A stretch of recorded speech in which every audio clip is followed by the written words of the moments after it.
여러분 반갑습니다. 예, 그, 잠깐 기도하고 시작할까요? 하나님 감사합니다. 저희 이 자리에 불러주셔서 감사합니다. 특별히 하나님의 선교를 배우고 하나님이 기뻐하신 일을 공부하기 위해서 여기 모인 형제 자매님 한 분 한 분을 주님이 부르시고 주님이 기뻐하시고 기억하시는 줄 믿습니다.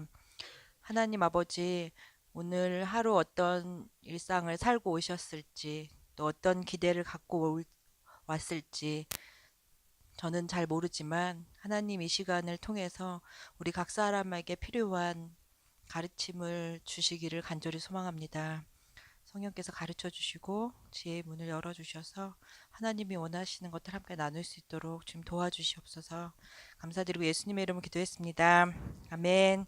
반갑습니다. 제 이름은 나현경이고요. 저는 몽골에서 2000년도부터 지금까지 사역하고 있습니다. 한 18년 정도, 19년 정도 사역자로 살아왔고요. 남편이 있고 아이 3명 있습니다. 중학교 1학년 딸아이, 초등학교 6학년 남자아이, 그리고 3학년 딸 이렇게 딸 아들 딸 이렇게 있거든요. 오늘 비 오느라 오시느라 많이 피곤하셨죠? 어떠세요? 괜찮으세요? 저는 오는 길이 굉장히 피곤했거든요. 제가 일산에서 왔는데 전철 타고 오다가 가방도 무겁고 또 중간에 누구 만났는데 저한테 선물해주고 싶다고 반찬을 막 줘가지고 반찬 가지고 전철 타고 오는데 전철에 사람도 너무 많고 이제 버스에도 비가 많이 오니까 정말 사람들이 많이 있더라고요. 그래서 여러분은 어떤 이렇게 생활하시다가 오셨을까 제가 궁금했어요. 어떤 마음으로 이 자리에 와서 또 이 저녁에 앉아서 배우고 계실까? 어떤 동기로 오시게 되셨을까? 그리고 오신 분들은 어떤 배움이나 또 어떤 좀 그런 좋은 시간을 갖고 계신가 이게 되게 궁금해지더라고요. 저한테 혹시 한 두 분만 얘기해 주시면 안 될까요? 어떻게 오셨는지 또 평소 때 얘기하시겠지만 또 와서 어떤 게 좋으신지 오늘은 좋은 점 이제 계신 분들만 혹시 나눠 주실 분 있으시면 딱 두 분만. 네. 성함도 앉아서 그냥 얘기해. 제가 신청을 하게 돼서 인도에 목사님이 화요일에 공부했을 때 이제 사모님을 만나러 갔는데 사모님이 공동체 모임이 있으면 함께하면 좋다고 했을 때 그때 광고가 있는 광고가 나왔어요. 그래서 이거가 무달리기 싶어가지고 신청하게 됐어요. 제가 이거를 들으면서 좀 편견을 제가 죄인을 누가 봐도 죄인으로 살았던 모습인 걸 잊어버리고 누가 그렇게 살 때 그 편견 때문에 무서워서 복음을 전하지 못했는데 저희 작업장은 타의 봉사자분들이 이렇게 법적으로 이제 통을 받아가지고 타의 봉사 명령 내려서 만인들하고 작업장에서 펜 만드는 작업을 같이 시간을 이제 해야 되는 분이 오시는데 그분한테 무슨 조촉 분이 계셨는데 제가 이제 접목을 해가지고 보험을 전해주니까 그런 편견을 좀 자제해서 네, 감사합니다. 네. 또 한 분 나눠주시면.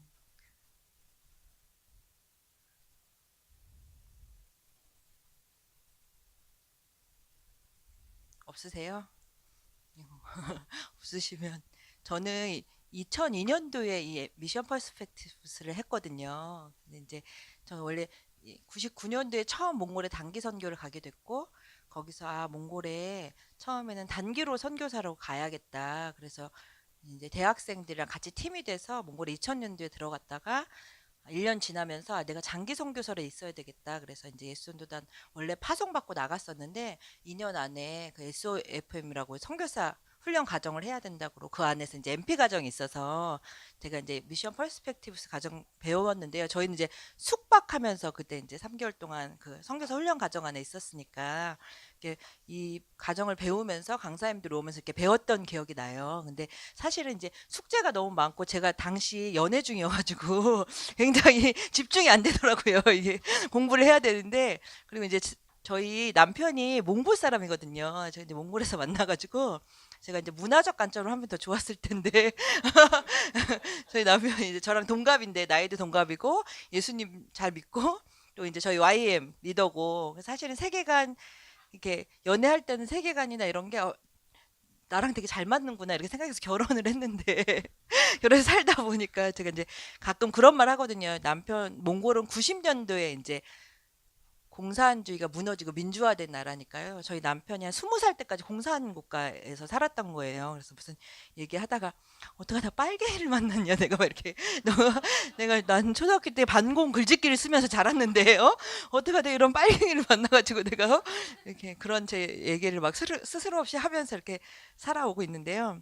근데 MP 때 생각하니까 그거 생각나고 제가 이제 다시 공부한다고 제가 요번에 올해 안식년 맞아서 있으면서 또 이제 교단 관련된 선교사 하면서 계속 MP 책을 다시 보고 공부하고 이렇게 좀 하고 있었는데 그게 옛날에 공부했던 것 같지 않고 굉장히 새롭더라고요. 그래서 이런 걸 내가 배웠었나 막 이렇게 하고 있었는데 특별히 기독교 지역사회 개발은 저희 베이스 안에서 최근 한 3년 안에 하나님이 좀 하시고 있는 특별한 일들이 있어서 굉장히 관심이 있었고 또 그런 부분 때문에 아마 저를 불러주시지 않나 이렇게 생각하는데 강의안을 되게 열심히 보시는데 되게 별게 없어요. 되게 열심히 MP를 요약해 놓은 거거든요.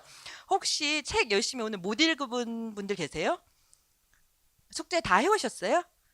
아, 네, 그러셨군요. 그러면 아마 보시면서 다 아실 수 있는 내용인데요. 우선 첫 번째 이제 이야기 쭉 진행하면서 같이 나누도록 할게요.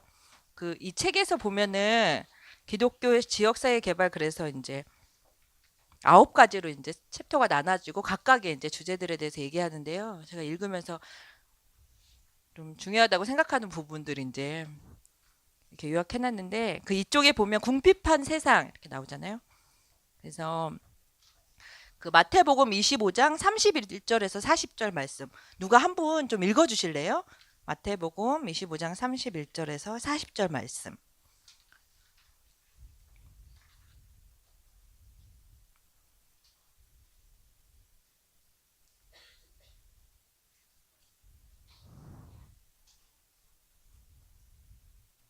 같이 읽을까요?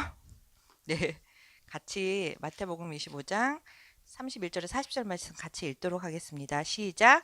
인자가 자기 영광으로 모든 천사와 함께 올 때에 자기 영광의 보좌에 앉으리니 모든 민족을 그 앞에 모으고 각각 구분하기를 목자가 양과 염소를 구분하는 것 같이 하여 양은 그 오른편에 염소는 왼편에 두리라. 그때 임금이 그 오른편에 있는 자들에게 이르시되 내 아버지께 복받을 자들이여 나와 창세로부터 너희를 위하여 예비된 나라를 상속받으라. 내가 줄일 때에 너희가 먹을 것을 주었고 목마를 때에 마시게 하였고 나그네 되었을 때에 영접하였고 헐벗을 때에 옷을 입혔고 병들었을 때에 돌보았고 옥에 갇혔을 때에 와서 보았느니라. 이에 의인들이 대답하여 이르되 주여 우리가 어느 때에 주께서 줄이신 것을 보고 음식을 대접하여 목마르신 것을 보고 마시게 하였나이까. 어느 때에 나그네 되신 것을 보고 영접하였으며 헐벗으신 것을 보고 옷 입혔나이까. 어느 때에 병드신 것이나 옥에 갇히신 것을 보고 가서 배웠나이까 하리니 임금이 대답하여 이르시되 내가 진실로 너에게 이르노니 너희가 여기 내 형제 중에 지극히 작은 자 하나에게 것이 곧 내게 한 것이라 하시고 아멘. 여기 말씀에 보면 인자가 다시 오실 때에 이제 양과 염소를 구분하는데 그 기준에 대해서 얘기하고 있죠. 내가 줄일 때 너희가 먹을 것을 주었고 목마를 때 마시게 했고 나그네 되었을 때 영접하였고 헐벗을 때 옷을 입혔고 병들었을 때 돌보았고 옥에 갇혔을 때 와서 보았다. 그런데 예수님 말씀에 가난한 자들이 늘 너희와 함께 있을 거라고. 사실은 이제 늘 우리 옆에 있는 사람들이잖아요. 근데 이제 그런 부분들을 해서 실제적인 이제 세상에 궁핍한 세상에 대해서 이렇게 좀 이렇게 요약을 해놨는데 책에서 빈곤 이제 먹을 것의 문제인데, 특별히 이제 책에서는 이 빈곤의 문제 이유가 여러 가지가 있지만 식량 분배 불균형에서 온다, 그렇게 이제 얘기하고, 기후 문제도 있고 정치적, 기술적, 뭐 실업 등 여러 가지 이유가 있는데, 그나마 좀 다행인 게 저개발 국가에 이제 사람 아이 만성적 영양 실조가 35% 25%로 감소되었다, 이렇게 얘기하고, 여기 이제 빈곤을 벗어날 수 있는 방법을 이제 소액 대출 사업 이렇게 해서 이제 나오거든요. 뭐냐면 한 50불 정도를 가지고 사람들이 작은 일을 시작할 수 있도록 돕는 일들, 이것이 이제 빈곤에서 벗어나게 한다, 이렇게 얘기하는데, 빈곤에 대해서 누가 가난한 자인지 또 어떻게 이들을 도울 수 있을 것지에 대해서 조금 뒤에 부분에 나오는데요. 그 밑에 보면 이제 물 공급, 그래서 목마를 때 마시게 하였다. 이게 실제 물이 없기도 하고, 또 물에 좀 수질 자체가 문제가 되기도 하는데, 실제 저희 몽골만 해도, 제가 이제 울란바타르 수도에 살거든요. 혹시 몽골에 와보신 분 계세요? 아, 네. 감사합니다. 몽골 울란바타르에 와 있는데, 울란바타르 이제 최근에 굉장히 첨단 도시는 아니네요. 굉장히 발전하고 있는 도시가 되는데, 저희 그 국회의사당에서 그러니까 불과 2km밖에 안 떨어져 있거든요. 저희 이제 교회랑 센터 있는 동네가. 근데도 저희 동네는 우물을 갖다 퍼서 살아요. 아이들이 3, 4학년 된 아이들이 이렇게 물통 끌고 가가지고 물 사다가 이제 그 통 하나 이제 100투구리 이렇게 해서 100원, 한국 이제 100원인데요. 동네 우물이 이렇게 있어요. 그래서 갔다가 사고, 그래서 집에서 이제 그거 가지고 물 마시고 물 먹고 이렇게 하는데요. 근데 실제적으로 이제 물 자체가 좀 수질이 자체도 떨어질 뿐만 아니라, 또 거기 화수도가 없으니까 다 화장실 이렇게 파서 쓰잖아요. 뭐 또 화장실 파서, 또 시골 같은 경우는 실제 분뇨 문제들, 그런 이제 수질 오염 문제들이 굉장히 많이 있는 상황들. 저희 베이스도 이제 상하수도가 없으니까 우물을 팠어요. 그리고 이제 우물을 파고, 또 아주 근처에 뭐가 있냐면 하수관이 있어요. 그래가지고 저희는 이제 그래도 관이라 이렇게 막 만들어 놓고 했었는데, 대부분 집들은 그런 거 이제 못 하니까 물이 없거나, 뭐 이제 화장실도 이제 뭐 이렇게 막 싸다가 덮어놓고, 그다음에 또 뚫어놓고 이제 싸다가 덮어놓고, 이렇게 하니까 그 밑에 뭐가 있을지 모르는 상황, 거기서 이제 물을 또 파서 먹고 이런 거잖아요. 굉장히 이제, 그러니까 실제로 이 수질이 문제가 많이 있는 거죠. 그래서 병도 문제가 있고, 그래서 그런 상황들. 근데 이제 난민이 되었다, 그래서 나그네 되었을 때 영접하였다. 그래서 이제 실제 한국에서도 최근에 예멘 사람들 문제들도 있고, 이제 신분 보장의 문제, 또 이제 이 사람들이 자신을 실제로 받아줄지, 난민 뭐 처우에 대한 부분들도 있고, 실제로 이제 안정성도 있고, 재정적 정서적 고통들이 이제 갖고 있는 사람들이죠. 그래서 그 예멘 난민 있을 때도 그 사마리안 본부, 그래서 일하는 선교사님을 이제 회수에서 뵀어요. 이게 그쪽에 계신 분들이 난민들이 이제 정착할 때까지 도와줘야 된다, 이렇게 해서 사역하시고, 이제 뭐 했냐면, 이 사람들이 위험하지 않은 사람, 제주도 주민들에게 이제 알려드리고, 또 그분들에게 교육하고, 이 땅에서 왜 이 사람들이 어려워할 수밖에 없는지, 그러니까 여러분이 어떻게 해야 되는지 알려드리고, 막 이렇게 하는 이제 팀들 본 적이 있거든요. 그래서 그 좀 좋은 이제 이야기들이 나와 있어요. 국제 헤비타트에서 6만 명의 사람들에게 집을 이제 지어주고, 세계 구호기구에서 21만 5천 명의 피난처를 제공하고 있다. 근데 아직도 사실은 이제 시리아나 여러 가지 난민들의 어려운 지역들의 문제들이 해결되지 않은 채 있죠. 그리고 이거는 그냥 그들을 도울 힘이 없는 것뿐만 아니라, 가장 큰 문제, 사람들이 인식적인 문제, 이제 난민들을 받아들이지 않고 난민들을 거부하고, 또 사람들이 정서적으로 좋아하지 않는 그런 상황들, 여러 가지 이유가 있죠. 그럴 수밖에 없는 상황들도 이해되는 부분들도 있고, 그런 문제들이 있고요.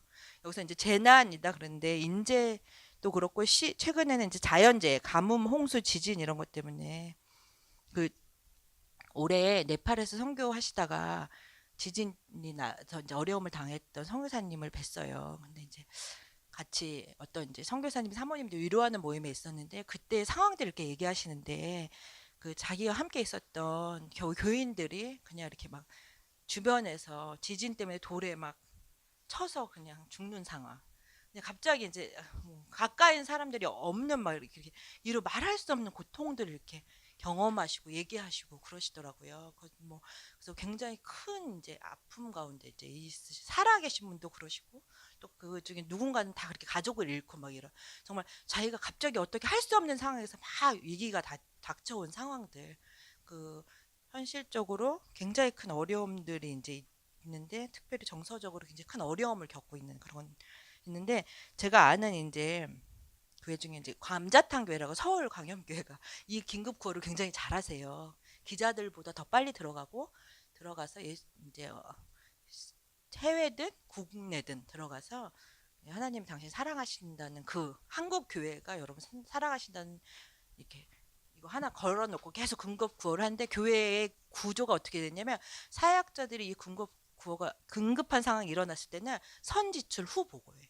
목사님한테 허락받고 하는 게 아니라 어떤 상황의 기준에서 합당한 일이 있으면 그냥 그 재정을 받아서 바로 가고 그 이후에 어떤 상황인지 보고하는 이런 체계가 돼 있거든요. 그래서 그런 것들이 있다는 것을 질병 이제 많은 질병의 문제들 얘기했는데 실제로 어떤 거냐면 제1세계에서는 별거 아닌 병들 때문에 사실은 제3세계에서는 사람들이 죽어가는 일들이 이제 있는 거죠. 아주 그 의료 시설이 아주 낙후되었을 뿐만 아니라 기본적인 이제 예방 접촉도 할 수 없는 상태. 그래서 이제 질병의 문제가 사실은 빈곤과 이게 결부되어 있다. 그래도 되게 열심히 디프테리아, 뭐 파상풍 이런 게 20에서 75%를 접종 비율이 지난 20년간 굉장히 많이 늘었던 거. 열심히 사역하고 있는 분들이 계신 거죠. 전 세계 안에서. 뭐 그런 이제 이야기들이 있고요. 핍박은 오늘 그 인터넷 보니까 파키스탄 2010년에 이제 그 신성 모독으로 사형을 받았던 여인이 무죄 판결이 나서 풀려났어요. 그래서 근데 사실은 그 여인이 풀려나도 파키스탄에 가면은 이렇게 생명의 위협이 있기 때문에 또그 무슬림권의 어떤 구구적인 데서 이제 그 여인을 죽여야 된다 계속 얘기하고 있어서 남편이 이제 이탈리아에 떠나도록 막 망명을 요청하고 이런 상황들이 나오더라고요. 그래서 실제로 이제 오늘도 예수님 때문에 크리스찬이란 이유만으로 사실은 목숨이 어려워져서 이렇게 투옥된 분들이 사실 계신 거잖아요. 그런 상황들에서 주님이 역사하셔서 아주 초자연적인 역사로 그들을 보호하기도 하시고 사실은 정직하게 그냥 그대로 죽어가기도 하죠, 사람들이. 근데 이런 말은 되게 조심스럽지만 희망적인 징조에 주님의 역사가 있고 또 그렇지 않아도 그리스도 안에 있어서 감사하다 이런 마음이 들었는데 그러면 이 사람들에서 뭘 할 수 있을까 제가 생각해 보니까 이제 당연히 중보기도 하고 이분들이 예수님 믿는 걸 고통받는 있는 이분들에게 위로가 뭐냐면 누군가 자기를 기억하고 있다는 거. 그러니까 오늘도 나는 그냥 편하게 예수님 믿는데 지금 이 순간은 그 예수님의 이름 때문에 고통받는 사람이 있다고 하는 것. 그러니까 그리스도인의 가족으로 기억하는 것만으로도 충분히 위로가 되고 힘을 얻을 수 있는 분들이 있다고. 이제 근데 하나님이 아주 추상적으로 역사하고 인도하시는 분들이 계시기도 하고 그러니까 한국 분인데 이제 북한에서 2년 동안 억류되셨다가 나온 이제 선교사님을 뵀었는데 그분이 이제 그리고 그 국적은 미국 국적이셨고 그 안에서 하나님이 또 이렇게 일하는 과정들을 경험하시고 물론 당연히 고생하시고 특히 이제 가족들이 굉장히 이제 고통 가운데서 있으시거든요. 최근에 이제 필리핀 선교사님 한 분도 본인이 잘못하지 않은 일 때문에 지금 잡혀가 들어가셔서 이제 가족들이 기도하고 계신데 그런 부분들 이제 혹시 들으시고 아시고 하면 이제 같이 기도하고 또 그분에 있어서 마음을 같이 하는 게 되게 좀 중요하구나. 그냥 그렇구나라고 하지 말고 이렇게 돼 있네. 기억하는 거 그런 생각 좀 들었고요. 이런 세상의 문제들에 대해서 예수님이 관심이 있으시다고 그래서 이런 부분에 대해서 섬겨준 것이 나를 섬겨주는 거라고 이렇게 얘기하시는데요. 그 밑에 보면 소망과 총체론 그래서 이제 늘 이제 무슨 말을 하냐면 그러면 어려운 사람 도와주는 게 먼저입니까? 복음이 먼저입니까? 빵이 먼저예요? 뭐 복음이 먼저. 늘 그런 얘기 많이 들으셨죠. 그것에 대한 얘기고 요즘 총체적 선교란 말을 되게 많이 쓰거든요. 이 단어는 많이 들어보셨죠. MP도 하시니까. 그러니까 총체적 선교 이렇게 해서 여기 이제 정의하면 지역사회에 사는 사람들을 육체와 정신, 영혼으로 이루어진 전인적 존재를 보고 이루어진 기독교 사역, 그러니까 사람들을 위해서 뭐 육체적이든 정신적이든 또 무엇인지 다 해주는 것이 선교죠. 그들을 그 온전한 대상으로 보고 이제 그게 선교인데, 그러면서 이제 여기 얘기하는 거는 교회가 특별히 하나님의 나라가 완성되지만 이 땅에서 교회가 그 역할을 해야 된다. 그래서 사회적인 역할을 굉장히 중요시 얘기하고, 예수님이 제자를 삼으라, 그러니까 복음을 전하라고도 하셨지만 예수님의 성품이 치유하시고 섬기시니까 그게 하나님 나라 확장해야 된다 이렇게 얘기하는데요. 그래서 여기 스티븐 호크는 예수님의 삶을 보면 답을 얻을 수 있다. 예수님 당연히 둘 다 중요하게 여기셨다. 근데 또 어떤 건 상황에 따라서 달라지셨다. 막 이렇게 얘기하거든요. 그러면서 어떤 나라에서는 구제 사역이 유일한 복음의 전도의 수단이 될 수밖에 없다. 그러니까 구제를 통해서만 복음을 전하니까 구제 사역을 잘하면서 복음 전파의 기회를 만들어야 한다 이렇게 얘기하는데요. 이 부분에 대해서는 사실은 선교사로서 제가 되게 하고 싶은 말이 많더라고요. 그래서 좀 뒤에 가보면서 보고 싶은데, 왜냐면 그치, 구제 사역을 하고 우리가 사회적으로 사람들을 섬기는 게 결국에는 이들의 구원 그렇잖아요. 막 사람들을 돕기도 하고, 저희도 이제 사역 안에서 어린이 사역도 하고 청소년 사역도 하고 뭐 많은 섬김들을 해가는데, 결국에는 이게 그냥 세상에서 그냥 말하는 사회복지와 다른 게 뭐냐 하면 사실 이제 그리스도의 복음 전파가 우선인데, 그 부분을 어떻게 해나가야 되는가, 또 그 부분에 대해서 어떻게 중요한가 이렇게 얘기하는데요. 뒤에 보면 세뮤얼 모펫은 되게 분명하게 말을 했는데, 복음 전도에 대한 의미를 이것저것 다 넣지 마라. 신약에는 그렇게 쓰여지지 않았다. 복음 전도는 오직 예수 그리스도를 주로 고백하는 거, 그걸 전파하는 것만 복음 전도다. 그러니까 이런 거죠. 선교 그냥 열심히 가서 비즈니스 하는 것도 선교야. 예를 들면 또 여기 어려운 사람들 밥 먹여주는 것도 선교야. 그러니까 선교라고 얘기하면 조금 그나마 넓은 틀로 생각할 수 있는데, 그냥 복음 전파라고 하면 복음 전파 의미는 아주 분명한 거다. 예수 그리스도를 구주로 선포하고 그걸 전파하는 것만 복음 전도다. 왜냐하면 여기 그때 사도행전에서 이제 구제를 불균형하게 받아서 막 얘기할 때 사도들이 우리는 복음 전파에 힘쓰겠고 집사님들은 그 구제품을 나눠주라고 얘기하잖아요. 그러니까 이거는 구제와 복음 전파 완전 분리되어 있는 사역이다. 의미 자체도 그렇다라고 얘기하는데, 근데 이제 세뮤얼 모펫이 뭐라고 얘기하면, 근데 복음 전파는 분명히 그렇게 의미가 좁아서 예수님이 구원하셨고 그분이 구원의 왕이라는 소식만이 복음 전파인데, 그분을 왕으로 받아들이고 보니까, 그래서 그 하나님 나라는 보니까 사실은 거기는 광범위한 의미의 섬김이 포함되어 있다고 얘기하는 거잖아요. 그러니까 복음 전체 전파는 협소하지만 그것을 통해서 이루어진 하나님 나라는 굉장히 광범위하다 이렇게 해서, 그것이 뭐 어려운 자들을 돕는 것과 결코 분리되지 않았다 이렇게 얘기했는데, 여기서 되게 중요한 단어가 하나 이분이 잘 쓰신 게 우선적 동반자라는 말을 쓰잖아요. 그러니까 우선적 동반자는 뭐냐면, 그래서 늘 어떤 사람은 복음이 우선이야 이렇게 얘기하고, 어떤 사람은 아니 복음이 우선이지만 그래도 배고파 죽겠는데 빵 줘야지 막 이렇게 얘기하는데, 이분은 복음이 우선이 맞아. 근데 복음이 우선인데 복음만 있는 게 아니라 그건 반드시 동반자. 우선적인 복음에는 반드시 동반자가 따라한다. 그것이 이제 사회적인 정의고 사회의 섬김이다라고 얘기하는 거거든요. 이해가 되세요?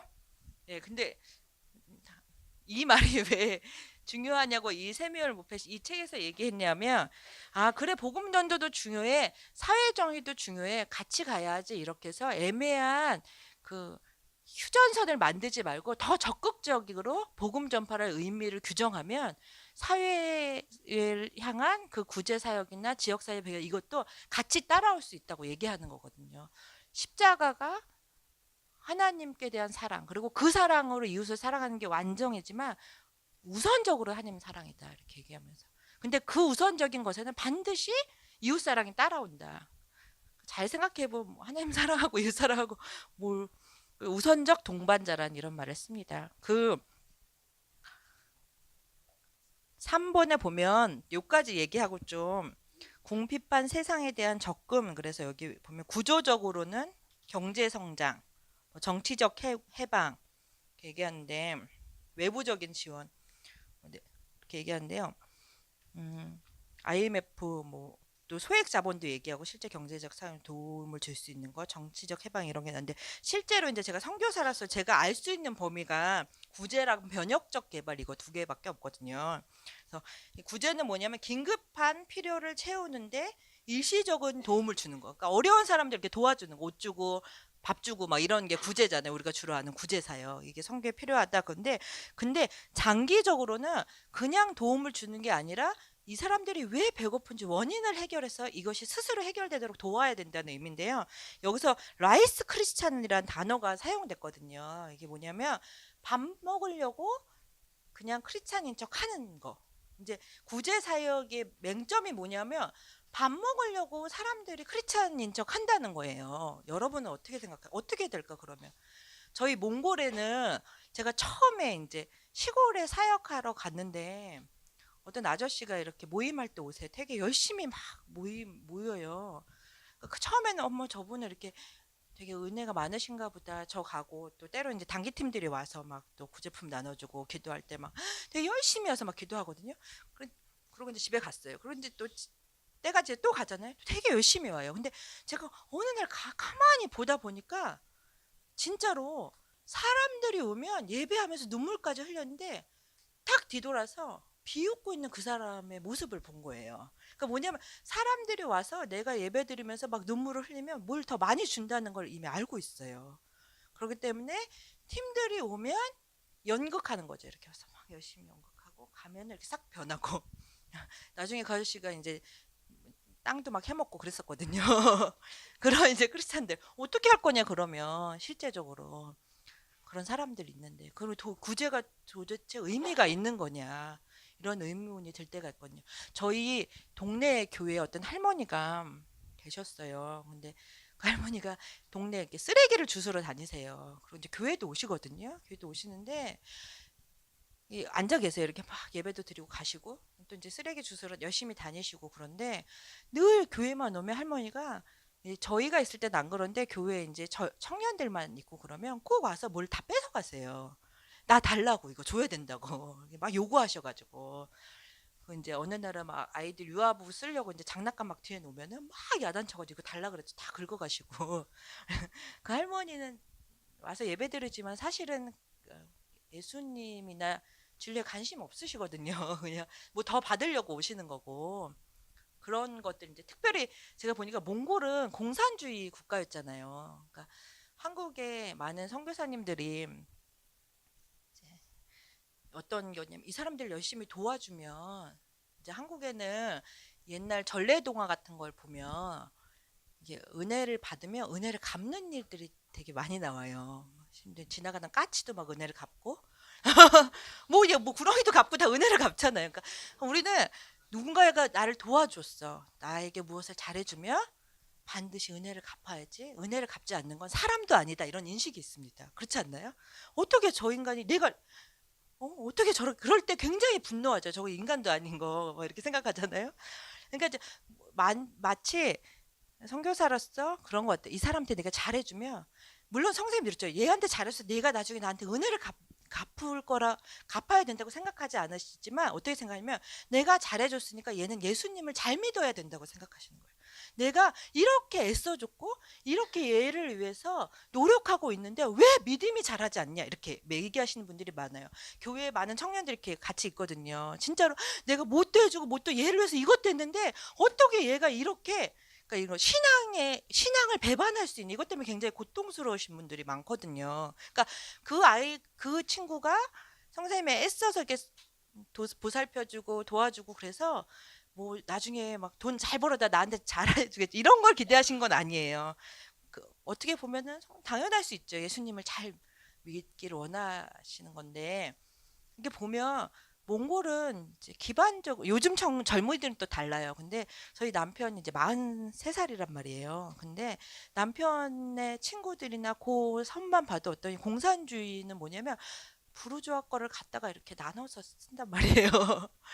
있는 사람들이 갖다가 나눠주는데 너 있으니까 나 준 거고 뭐 그래서 너가 저기 교회에서 돈 더 받아서 너도 잘 살고 있고 그게 나한테 고마울 게 뭐냐는 거죠.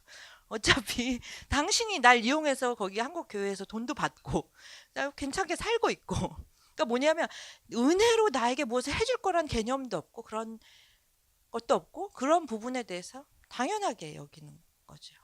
고맙지 않은 거죠. 왜냐면 뭐 있는 거 갖다가 주는 게 뭐가 고마운 거겠어. 이제 좀 되게 미안한데 그렇지만 이제 프랑스에 있는 우리 몽고 친구들이 제일 저희 남편이 한 말이라 하는 거예요. 우리 남편 몽고 사람이고 프랑스에 있는 몽고 친구 제일 잘하는 게 도둑질이래요. 근데 그 사람들은 도둑질을 되게 열심히 일처럼 생각하고 한데 어차피 니네 나라 뭐 많은 거 하나 가져간다 이렇게 하고 되게 열심히 일하는데 도덕적으로 막 이렇게 힘들어하면서 하는 게 아니에요.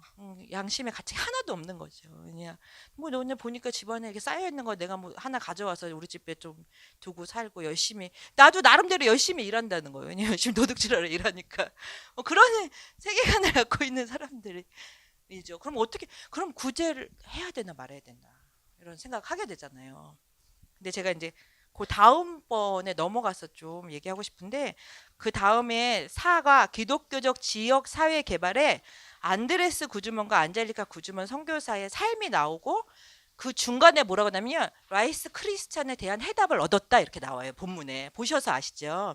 근데 이분들이 어떻게 해답을 얻었냐면 이분들의 삶을 보면 제가 적은 거거든요. 진짜 훌륭하신 분들이다고 의사시고 20년간 전문적인 구제와 개별 사역을 하셨는데 간호 및 수술 긴급 의약품을 보급하고 치과 치료하고 비전문인도 의료 요원들을 훈련하시고 과부인 난민 여성들한테 기술 교육도 하고 성경 번역도 하셨대요. 그러니까 할 수 있는 자기가 의사로서 할 수 있는 것도 아마 굉장히 양질의 그러니까 최고의 좋은 질의 서비스 개발을 했다라고 책에 나오는데 근데 그분들이 절대 하지 않은 한 가지가 나오는데 개종을 강요하지 않았다라고 나오거든요.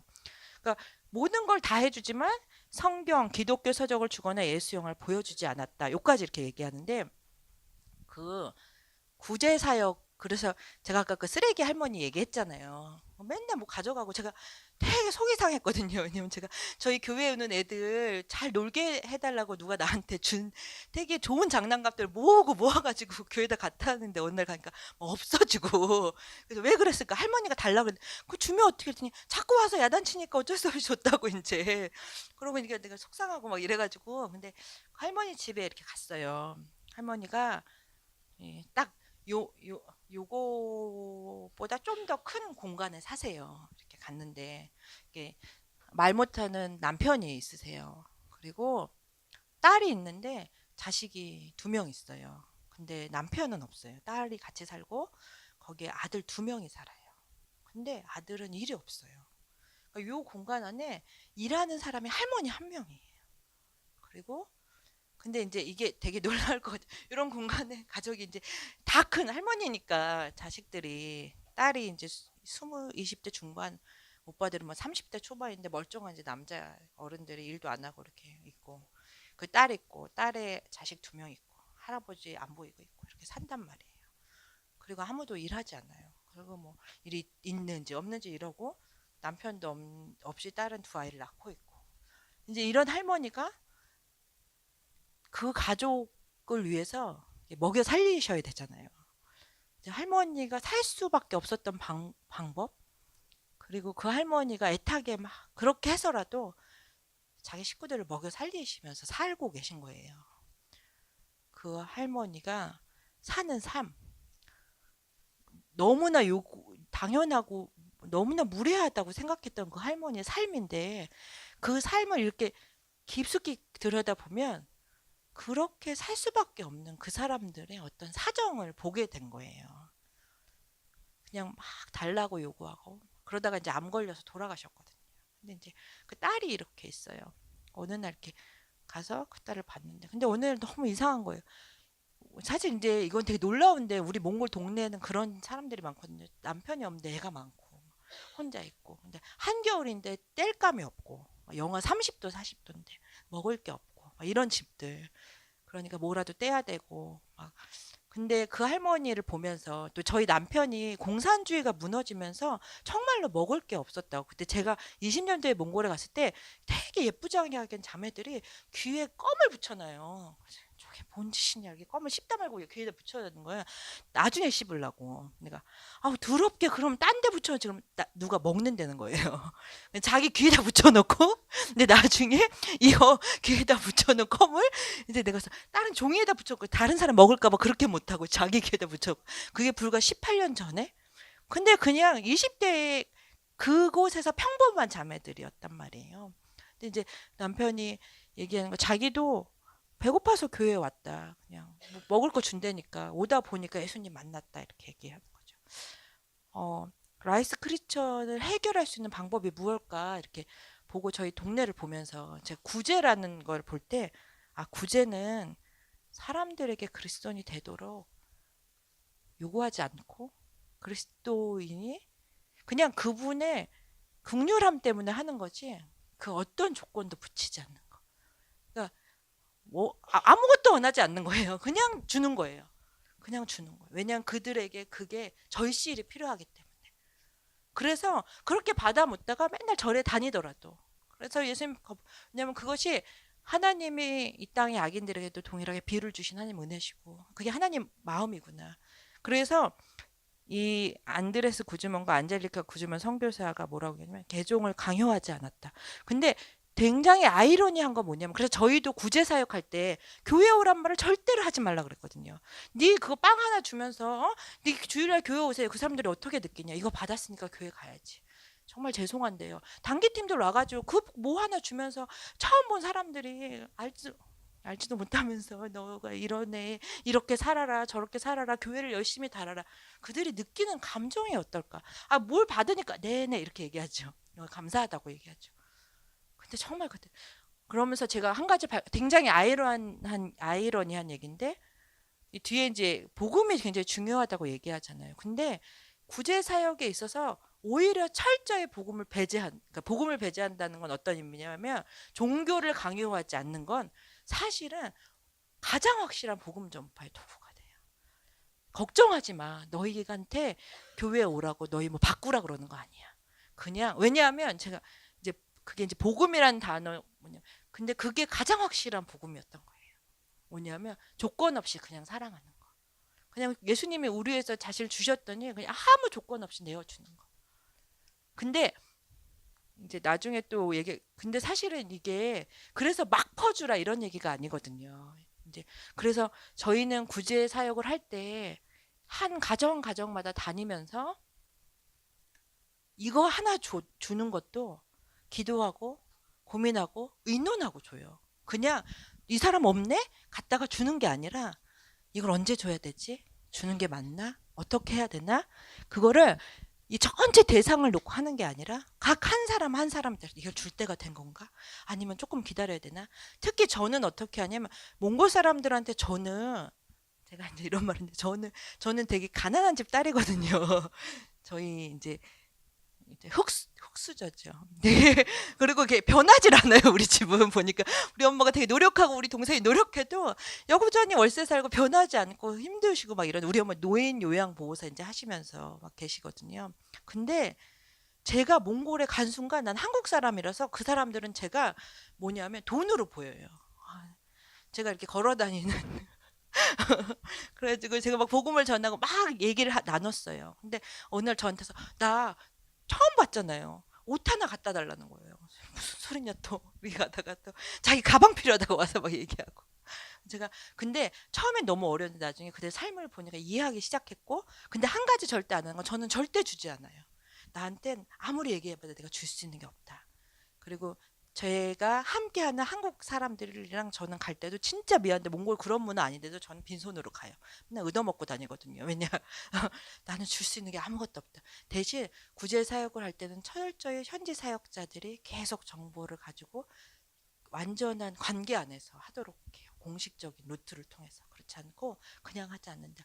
팀들이 오실 때도 막 뭐 싸달고, 죄송한데 여러분은 주지 마세요. 이렇게 그냥 놔두세요. 저희 나중에 여러분 가고 나서 우리 현지 사역자들이 나눠줄 건데, 그것도 나눠줄지 말지 어떻게 할지 다 결정하면서 할 거라고. 근데 그냥 쌓아놓고 막 이렇게 방치하는 게 아니라, 그것을 어떻게 잘 사용할 수 있을지에 대해서 한 사람 한 사람도 고민할 거라고. 그렇게 얘기하게 되거든요. 근데 여기 이제 그 안드레스 구즈먼과 안젤리카 구즈먼 선교사 이야기 중에 우리는 그들에게 개종을 강요하지 않았지만 우리는 그들 안에서 예수 그리스도의 제자로 살았다. 우리 안에는 하나님의 나라가 그들을 안에 보이게 되었다라고 얘기죠. 그러니까 이제 복음을 전파하지 않은 게 아니죠. 말로 얘기를 안 했을 뿐이지 사실은 복음이 돼서 그곳 안에 사신 거니까. 그래서 가장 강력한 복음 전파죠. 그래서 그것이 능력이 나타났다 이렇게 얘기합니다. 이 부분에 대해서 뒤에 빈곤과 복음의 능력을 잠깐 먼저 가시면 6번에 도대체 빈곤이 무엇이냐 얘기가 나와서 이제 얘기하고 보통 이제 저도 그렇게 생각하거든요. 가난한 게 뭐야? 이렇게 얘기하면 부족한 거 그렇잖아요. 그 사람들한테 뭐 돈도 없고 옷도 없고 또 거기다 이제 저도 이제 그 지역 다니면서 보면 아, 이 사람들이 진짜 없는 게 그리스도를 아는 지식이 없구나. 하나님을 아는 게 너무 없구나. 교육도 부족하고. 저희 동네가 이제 동사무소 관할 10,000명 정도 사람이 살아요. 이제 2,000여 명 정도인데 동사무소 관할 교육기관이 하나도 없어요. 그러니까 아이들이 이제 교육을 받을 수 있는 것이 없고 지금은 좀 나아졌는데 10년 전에 교회 갔을 때만 해도 아이들이 그 학교를 못 다니고 부모가 학교를 안 보내요. 왜냐면은 그 이제 집이 이렇게 게르라 그래서 있는데 그거 이렇게 사람 아무도 없으면 도둑 들어온다고 가져갈 게 별로 없지만 동네에서 애들 집 보라고 이제 안내 보내거든요. 뭐 그런 상황들. 아이들이 그런 상황들 그래서 교사들이 주일학 교사들이 이제 아이들 가서 글 가르치고 그러면 엄마 아빠 가르치지 말라고 그냥 뭐냐면 물 떠오는 거 동생 돌보는 거 글 몰라도 되잖아요. 집 보는 거 그냥 애들 그렇게 키우는 부모님들도 계셨어요. 10년 지나 지금은 그렇지 않거든요. 이제 그러니까 무언가 부족한 사람이라고 하고 있죠. 그래서 그 부족함을 우리가 도와줘야 된다고 생각해요. 선교를 당연히 저도 그렇게 생각했고 그래서 여기 보면 일반적인 의미로는 추상적 존재로서의 가난한 자, 결핍으로서의 빈곤이라고 얘기하고 설명 그쪽에 이제 6번인데 그렇기 때문에 무언가 없는 사람들, 그러니까 무능력하거나 무기력한 집단으로 인식하게 되죠. 그리고 여기서 보면 가난한 사람을 비하하고 가치를 낮춘다 이렇게 얘기하는데 사실은 여러분들이 막 가난한 사람들을 막 무시하거나 비하하실까요?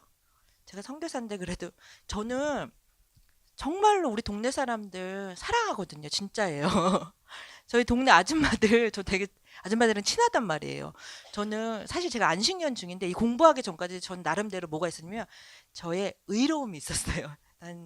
나는 선교사로서 의로움이 좀 있다. 왜냐하면 내가 동네 아줌마들 내 이웃을 늘 생각했고 늘 그분들 때문에 마음 절여했고 어떻게 같이 하면 좋을까. 사실 살면서 그렇게 어려운 분들 때문에 너무 큰 어려움을 당하기도 했지만 다시 마음을 열고 그 지역에 이제 가게 될 때 아, 내 생명을 드려야지, 내 사랑을 드려야지 이렇게 생각하면서 갔고 한 명 한 명 생각하면서 이렇게 했기 때문에 저는 제가 되게 좋다고 생각했는데 제가 갖고 있는 것 중에 하나도 가난한 사람들은 부족한 대상이니까 당연히 뭘 생각하면 내가 무엇을 채워줘야 된다고 생각하는 거예요. 내가 무언가를 도와줘야 되는 대상이라고 생각하는 거죠. 근데 여기서 이제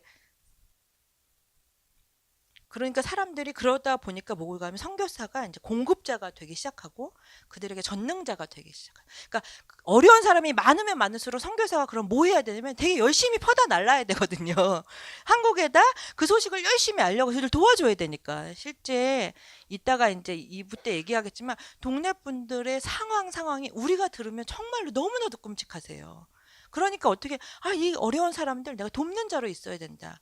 물론 제가 이런 거죠. 도울 때는 지혜롭게 도와야지 현지 사람들을 통해서 해야지. 그리고 그 사람들을 무시하지 않고 오히려 친구를 여기면 삼켜야지라는 마음은 있지만 사실 제 근본적인 태도 안에 뭐가 있냐면 가난한 사람이기 때문에 돕는 것 말고는 다른 게 없어요. 돕기 때문에 뭐 그들이 없는 거 학교가 없으니까 학교 지어줘야 되고 또 옷이 없으니까 옷 줘야 되고 직업이 없으니까 직업 줘야 되고 여기 이제 되게 전곡을 찌른 말인데 그 중에 하나로 복음이 없으니까 복음도 줘야 되고 이렇게 생각하는 거예요. 근데 그러니까 대부분 제 얘기를 할게요. 다른 선교사님들 말고 이제 저 같은 사람은 선교를 열심히 한다 그러면 뭘 해야 되겠어요? 열심히 이 소식을 전하고 사람들에게 알려야 되겠죠. 왜냐면 이들 도와줘야 되니까. 능력이 많아야 되죠. 전능자가 되려고 해야 되니까.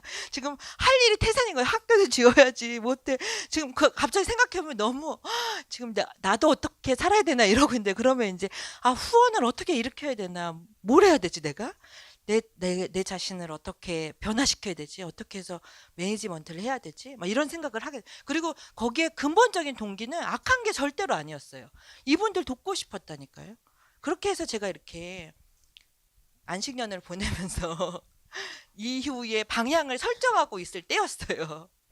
어쨌든 그런데 이 브라이언트 마이어스가 여기서 이제 얘기하실 때 뭐라 그러냐면 성경적 의미에서의 빈곤은 관계의 단절이다. 아주 근본적으로 죄로 인해서 하나님과 이과의 관계가 단절됨으로 말미암은 결과.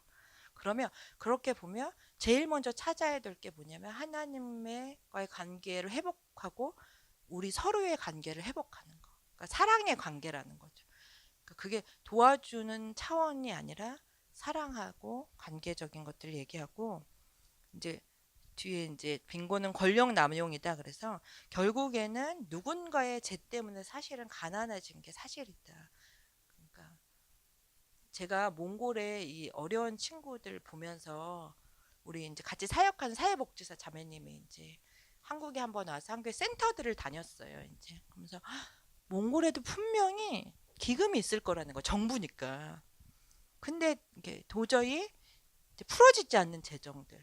말할 수 없는. 그러니까 가난한 사람이 가난한 정도가 이루 말할 수 없이 가난한데 부자들은 세금도 잘 안 내거든요. 몽골은 집이 몇 채가 있든 세금을 안 내도 되고 이제 막 팔고 이제 현금을 받을 때만 2%를 내니까 자기가 집을 몇 채든 갖고 있든 그거는 이제 세금을 막 내진 않는 거예요. 예를 들면 그런 어떤 법적인 부조리, 도저히 어려운 사람들은 이 삶을 벗어날 수가 없구나라고 생각하는 거. 30평 사는 아파트에 사람이 상하수도 난방비를 다 써도 한국 돈 10만 원도 안 들거든요.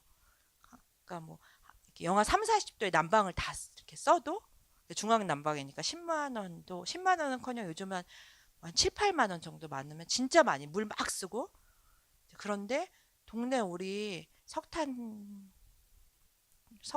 사다가 막 이렇게 떼는 우물 푸는 이런 사람들도 그 돈이 있어야 살 수 있거든요. 석탄을 떼고 살 수 있는. 이제 굉장히 부조리한 이제 현실들을 많이 보게 되는데요. 그리고 이제 빈곤은 두려움이다. 그래서 실제적으로 이제 영적인 문제인데 신뢰가 없음으로 말미암아 이제 마태복음 25장 24절, 25절 이제 주님이 이렇게 달란트 주셨는데 그 사람이 당신이 이제 무서운 사람 내가 이제 아무것도 하지 않았다. 이제 두려움을 해결해야 된다고 이제 얘기하는데 제가 특별히 이 빈곤의 일반적인 의미를 보면서 이제 많은 사람들이 가난한 사람들이라고 얘기하잖아요. 가난한 대상들. 근데 사실은 그러니까 사역의 대상으로 보는 거죠. 그들은 도움을 받을 사역의 대상. 근데 사실은 보면 이렇게 한 사람 한 사람인 거잖아요. 그래서 대상자가 아니라 대상자 그러니까 도움을 줘야 돼서 이 사람이 한 사람 한 사람인 거예요. 제가 이제 무슨 얘기하고 싶냐면 저희 이제 단기팀들 와서 이제 막 가세요. 뭐 하냐면 아주 쉽게 뭐 이렇게 뭐 나눠주고 사진 막 찍으세요. 사진 막 찍잖아요. 그리고 이게 있어요. 어려운 집에 가서 막 어려운 걸 보면 더 마음이 동해가지고 이제 막 사진을 찍고 도와주고 이러는데 우리 동네에 이제 저희랑 친한 중고등학생들 10살, 13살, 저희 딸이 14살인데 외부인이 오는 걸 집에 오는 걸 좋아할까요? 싫어할까요? 잘 모르는 사람이 싫어하잖아요. 잘 모르는 사람이.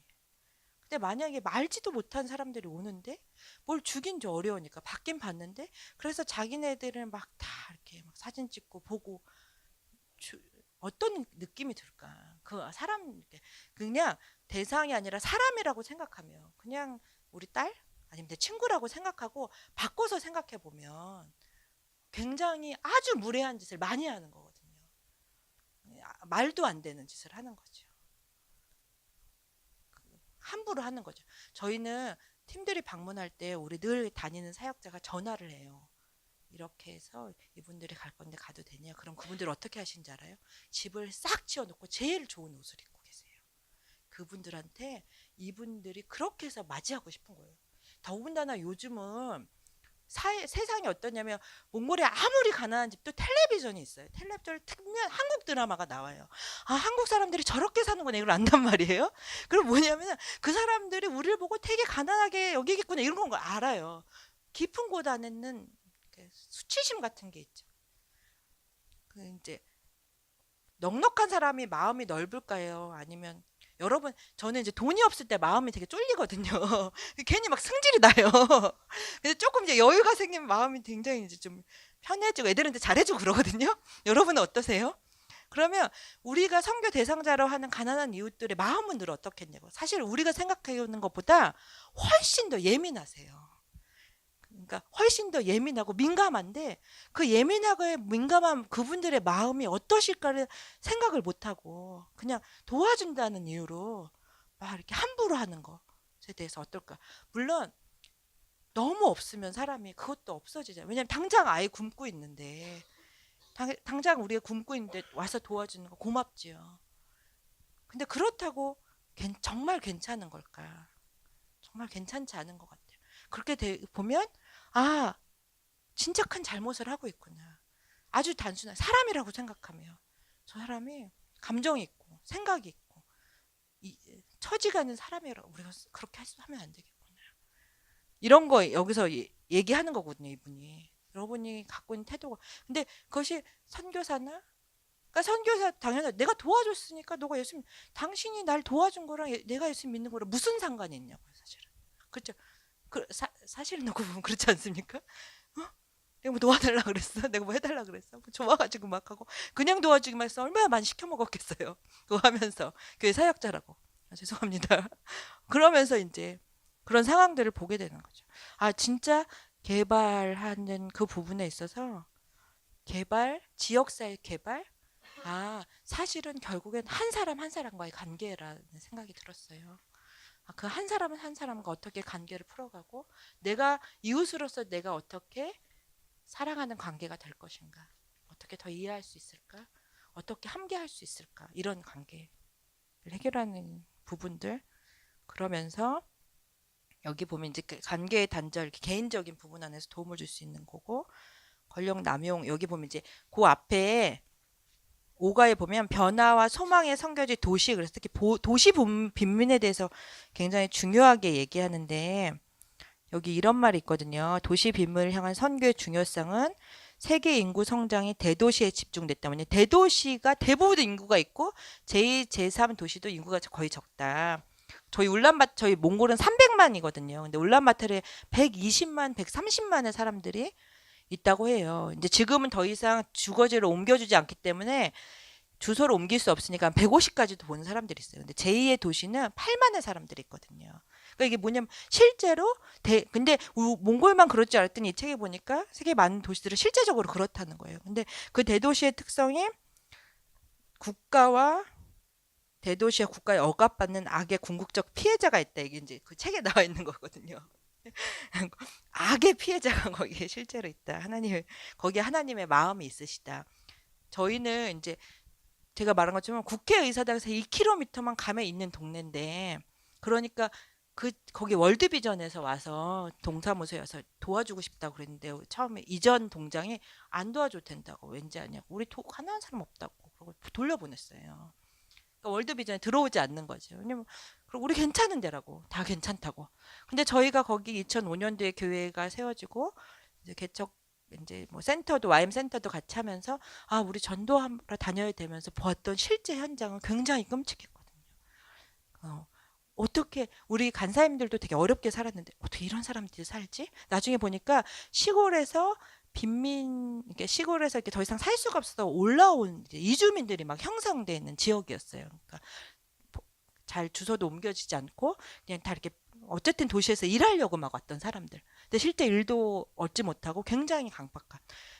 몽골은 시골 어디든 가든 들어가면 차를 주거든요. 차 드실래요? 이렇게 물어보면 그게 무슨 말이냐면 나가라 이런 말이에요. 그러니까 절대로 물어보면 안 돼. 그냥 들어오면 막 차를 줘야 되거든요. 저는 이제 우리 교회 친구들은 저랑 거의 20년 있었잖아요. 그런데도 집에 오면 우리 남편은 무조건 차를 준단 말이에요. 나는 이 정도쯤 관계 되면 근데 정서적으로 이제 그게 실제 중요한 건데 우리 동네 사람들은 차를 안 줘요. 내가 처음에 너무 놀란 거예요. 어디서 막 팀들한테 얘기했잖아요. 가면 차 잘 마시고 근데 갔는데 아무것도 안 줘요. 왜 그럴까? 그만큼 경제적 정서적으로 손상되어 있는 거예요. 아주 일반적인 몽골 사람들을 생각하는 사람들이 할 수 있는 것도 할 수 없는 그냥 그런 상태로 있는 거거든요. 그 도시 빈민들이 이렇게 어려운 사람 상황 가운데 있는 것들. 그래서 이제 거기 이제 5번에 보면 제1세계와 제3세계 도시 빈민의 차이 이렇게 근데 여기서 상대적 빈곤과 절대적 빈곤에 대해서 얘기합니다. 그 제1세계 이제 한국 같은 나라 그러니까 대부분 몽골에 전 이렇게 선교 오신 분들이 어떤 가정 보면서 저희한테 물어보세요. 저 정도면 어느 정도입니까? 이렇게 물어보세요. 그럼 이제 중산층이라고 얘기하면 아 그러면 괜찮네 이렇게 넘어가시는데 그 중산층은 어떤 중산층이냐면 오늘 일 안 하면 내일 먹을 게 없고 애들이 하루 종일 굶고 살고 이게 중산층이거든요. 그렇지만 살아는 있고 어쨌든 무언가 수익이 그래도 있고 막 이런 상태로 있는 사람들이 중산층이라고 하는 거예요. 여기서 제1세계, 제3세계 그 책에 보면은 제3세계 인구의 상당 비율이 이제 빈민이다. 제1세계에서는 사회자에서 비교적 소수이다. 이렇게 얘기하고 그러니까 그러니까 인구의 아주 소수만 잘 사는 거예요. 그냥 그리고 나머지는 다 어렵게 사는 건데 여기 이제 거기 설명해 보면 제1세계는 직업 이동에 제한이 있는데 영구적인 직장은 없다. 제가 이제 한국의 소시민들 생각하면서 되게 이걸 읽으니까 직업 이동에 제한이 있어서 직업을 막 바꿀 수도 없는데 근데 영구적으로 보장도 없고 아 삶이 되게 힘드시겠구나 이런 생각 들더라고요. 여러분도 그런 분 계세요? 저는 이제 저희 부모님이 다 그렇게 사셔가지고 늘 그러니까 무엇을 옮기기가 쉽진 않아. 근데 그렇다고 보장되어 있는 것도 아니야. 더군다나 내 주변의 삶은 너무 찬란하고 좋아. 그 비교적 되는 그 빈곤 상태.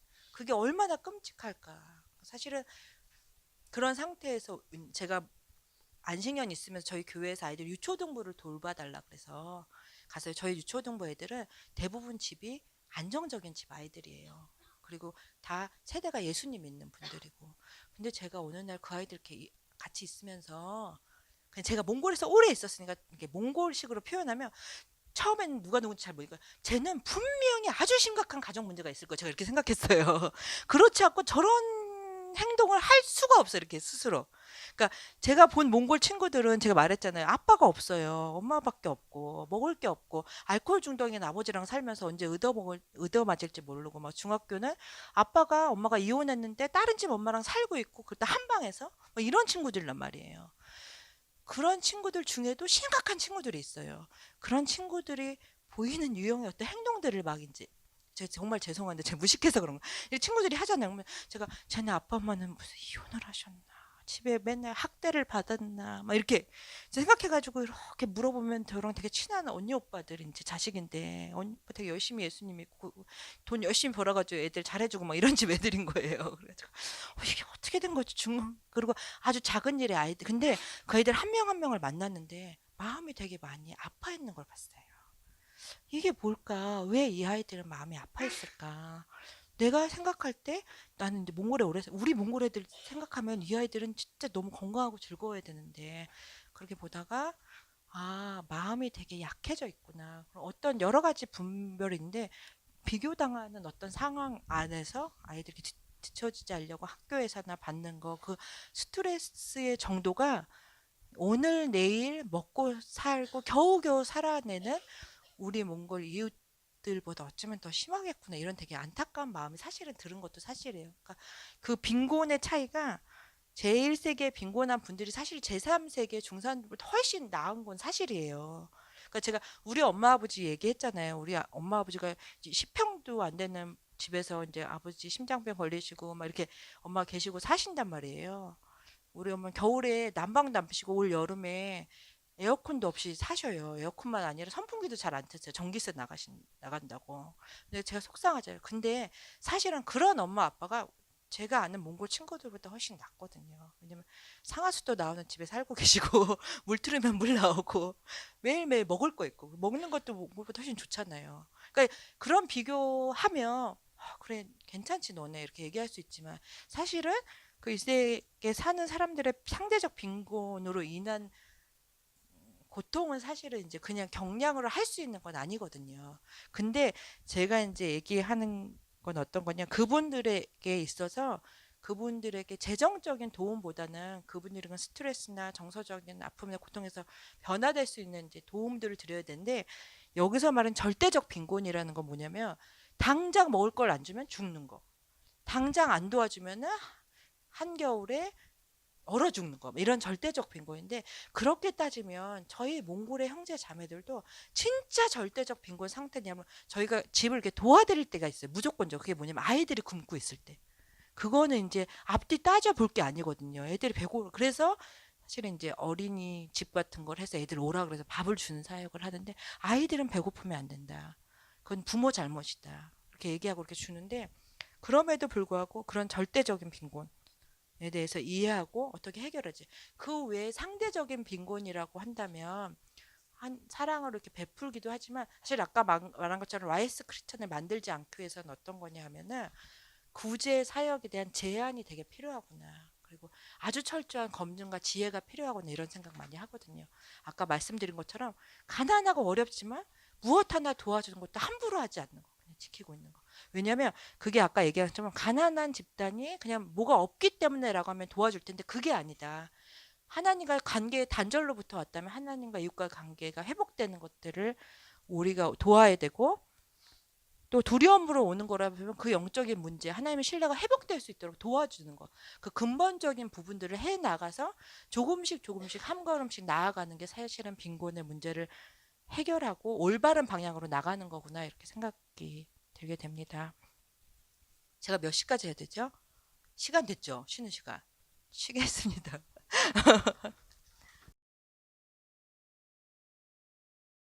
선생님, 저희 그 동영상 볼게요.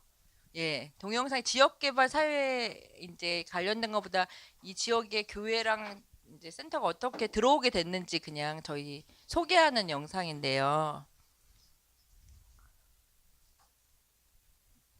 그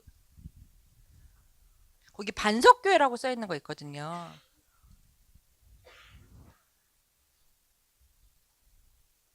예.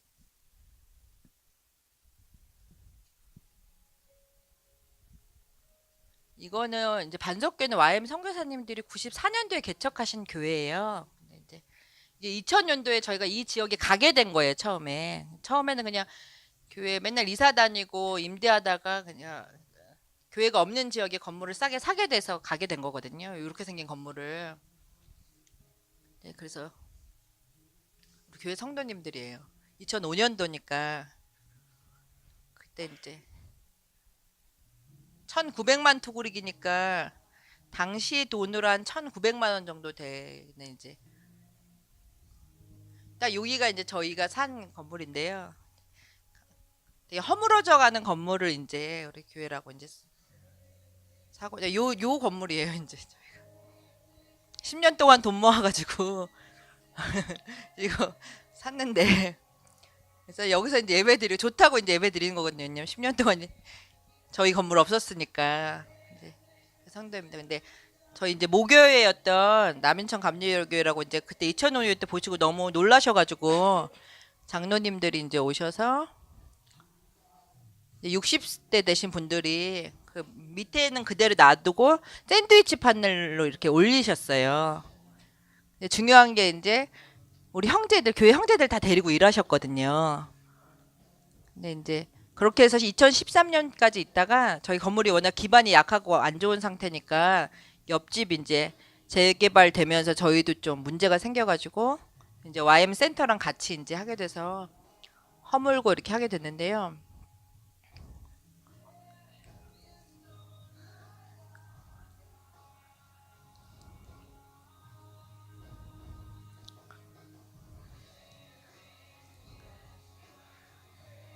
저희 이제 YM 간사님들이랑 교회 형제들이 이제 짓는 거예요.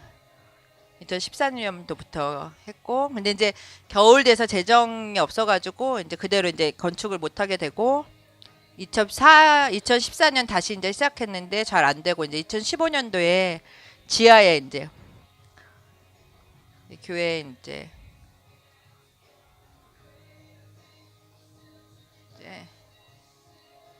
하게 된 건데요. 이거 이제 교회 막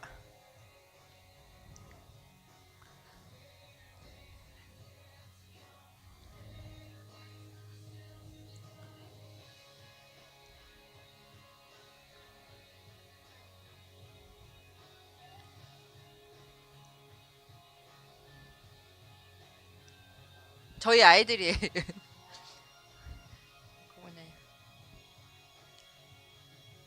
그리고 이제 한 3년 만에 이제 교회 예배를 처음 드리게 됐어요. 이제 지하에서.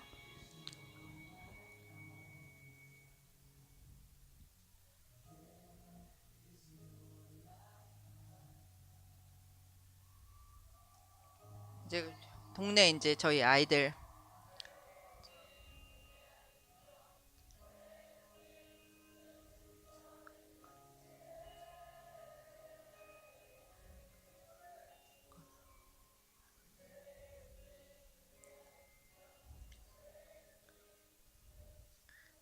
여기에 감사합니다. 저희 사진 보여주시고 저희가 이제 2013년도에 아까 요렇게 해가지고 이제 1층에는 한 100평 정도 YM 간사님들 살면서 DTS 훈련하고 지하에는 교회하고 이렇게 하게 됐는데요. 이제 2013년부터 14년, 15년 말까지 이제 이 작업을 계속 하다가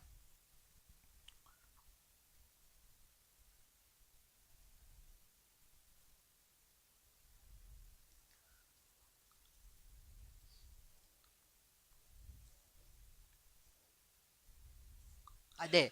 이게 이제 저희 2015년 센터고 그 다음 거 이제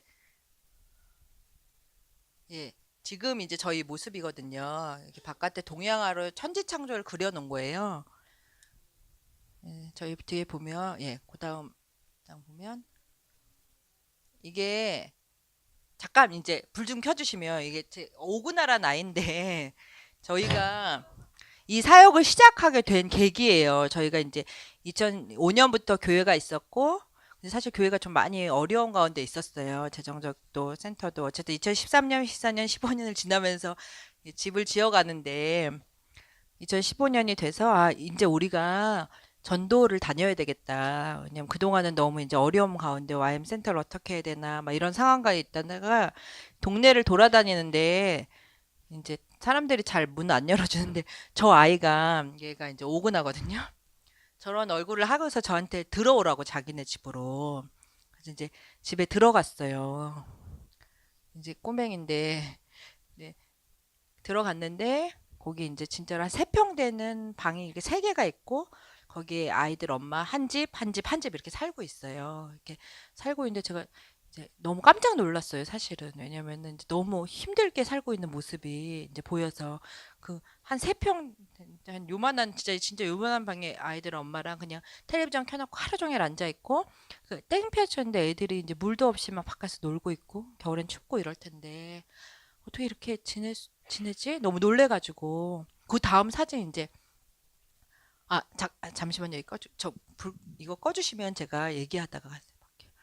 그러다가 아 요거 저희가 이제 그 센터를 지으면서 땅이 부족해서 샀던 좀 다 허물어져 가는 이런 집이 있었는데 간사님 죄송한데요. 제가 또 메일 보냈는데 그거가 이건가요? 예, 영상. 예. 이제 나중에 또 보내. 그 이게 이제 한 18평 정도 되는 이제 사실 좀 허물어져가는 이제 뭐 막 나무 판자였는데 저희가 무슨 생각을 그러면서 이제 집집마다 다니다 보니까 아이들이 다 놀고 있고 먹을 걸 못 먹고 있고 그러니까 우리 저 공간을 조금 꾸며서 아이들을 돌봐주면 어떨까 이런 생각을 하게 됐어요. 당시에 이제 몽골의 민주당이 아이들이 너무 유치원 수가 없으니까 어디든지 저런 공간을 마련하고 와서 이제 교육을 나라에서 교육을 받으면 나라에서 먹을 밥값을 보조해 준다고 이렇게 해가지고 저희 이제 사역자분 두 분이 나라에서 이제 교육을 받고 그러면 저기 한 아이들 한 10명 정도 아니 18평이니까 사실은 좀 어쨌든 좀 아이들 될 수 있는 한 소수의 아이들을 데려다가 이제 우리가 좀 돌봐줘야겠다 이렇게 생각했고 저희 이제 사회사업학과 졸업한 사역자분 한 분이 그 아이들의 엄마한테 엄마들이 뭘 잘하는지 어떻게 살았는지 들어서 취업을 시켜준 일을 하고 싶다고 이렇게 얘기가 했고 그래서 그러면서 저희가 기도하는데 하나님이 하나님의 사랑이 끝이 없다는 말씀 주셔서 오버플로우 러브 NGO라는 이제 NGO를 만들었는데 그 그렇게 된 배경은 이제 정부에서 보조를 받기 위해서 이제 NGO를 만들게 되고 기도하면서 그때 정권이 바뀌어서 이제 지금 국회의원들이 전부 다 예전 이제 혁명당으로 바뀌면서 그 민주당에서 했던 프로젝트를 이제 엎어버렸어요. 이제 주지 않겠다. 그래서 그러면 어떻게 해야 되나? 그러면서 그때가 2015년 12월이고 6개월 동안 페이스북에 제가 이 아이 사진과 함께 진짜 잘못했죠. 남의 집 애를 이렇게요. 한게 이제 좀 이런 일들이 진행하니까 후원을 요청하겠다고. 페이스북에 이 아이를 올려놓진 않았어요. 근데 카드를 만들어서 제가 아는 후원자들한테 이제 드렸죠. 오구나 사진을. 그래가지고 그렇게 그랬는데 6개월 그러니까 4월 말까지 단 한 명의 후원자도 모집되지 않았어요. 그리고 한 명도 돕겠다고 한 사람이 없었고. 근데 제가 좀 이상했어요. 왜냐면 평소 때 뭐 할 때마다 제가 얘기하면 그래도 조금 뭐 하는데 아무 그 대꾸가 없었어요. 그리고 기도만 하고 그냥 4개월 동안 어떻게 해야 되나. 하나님, 그래도 하나님이 주셨으니까 우리가 이 일을 하고 싶다. 아이들을 그냥 돌보는 일, 그냥 밥 먹은 일 이런 거 하고 싶어요. 이렇게 얘기하고 있는데 그때 우연히 이제 수전도단 리더십 팀 이제 어떤 분들이 국제 대학생 리더십에서 와서 얘기하던 중에 몽골 텔레비전을 보다가 그 소각장에서 이제 소각 되게 쓰레기 더미에서 사는 아이들을 보고 그 아이들을 돕고 싶어하는 독지가 한 분이 있다고. 그래서 그 일을 좀 소개해주면 좋겠다. 그래서 저희가 이제 이렇게 모시고 다녔어요.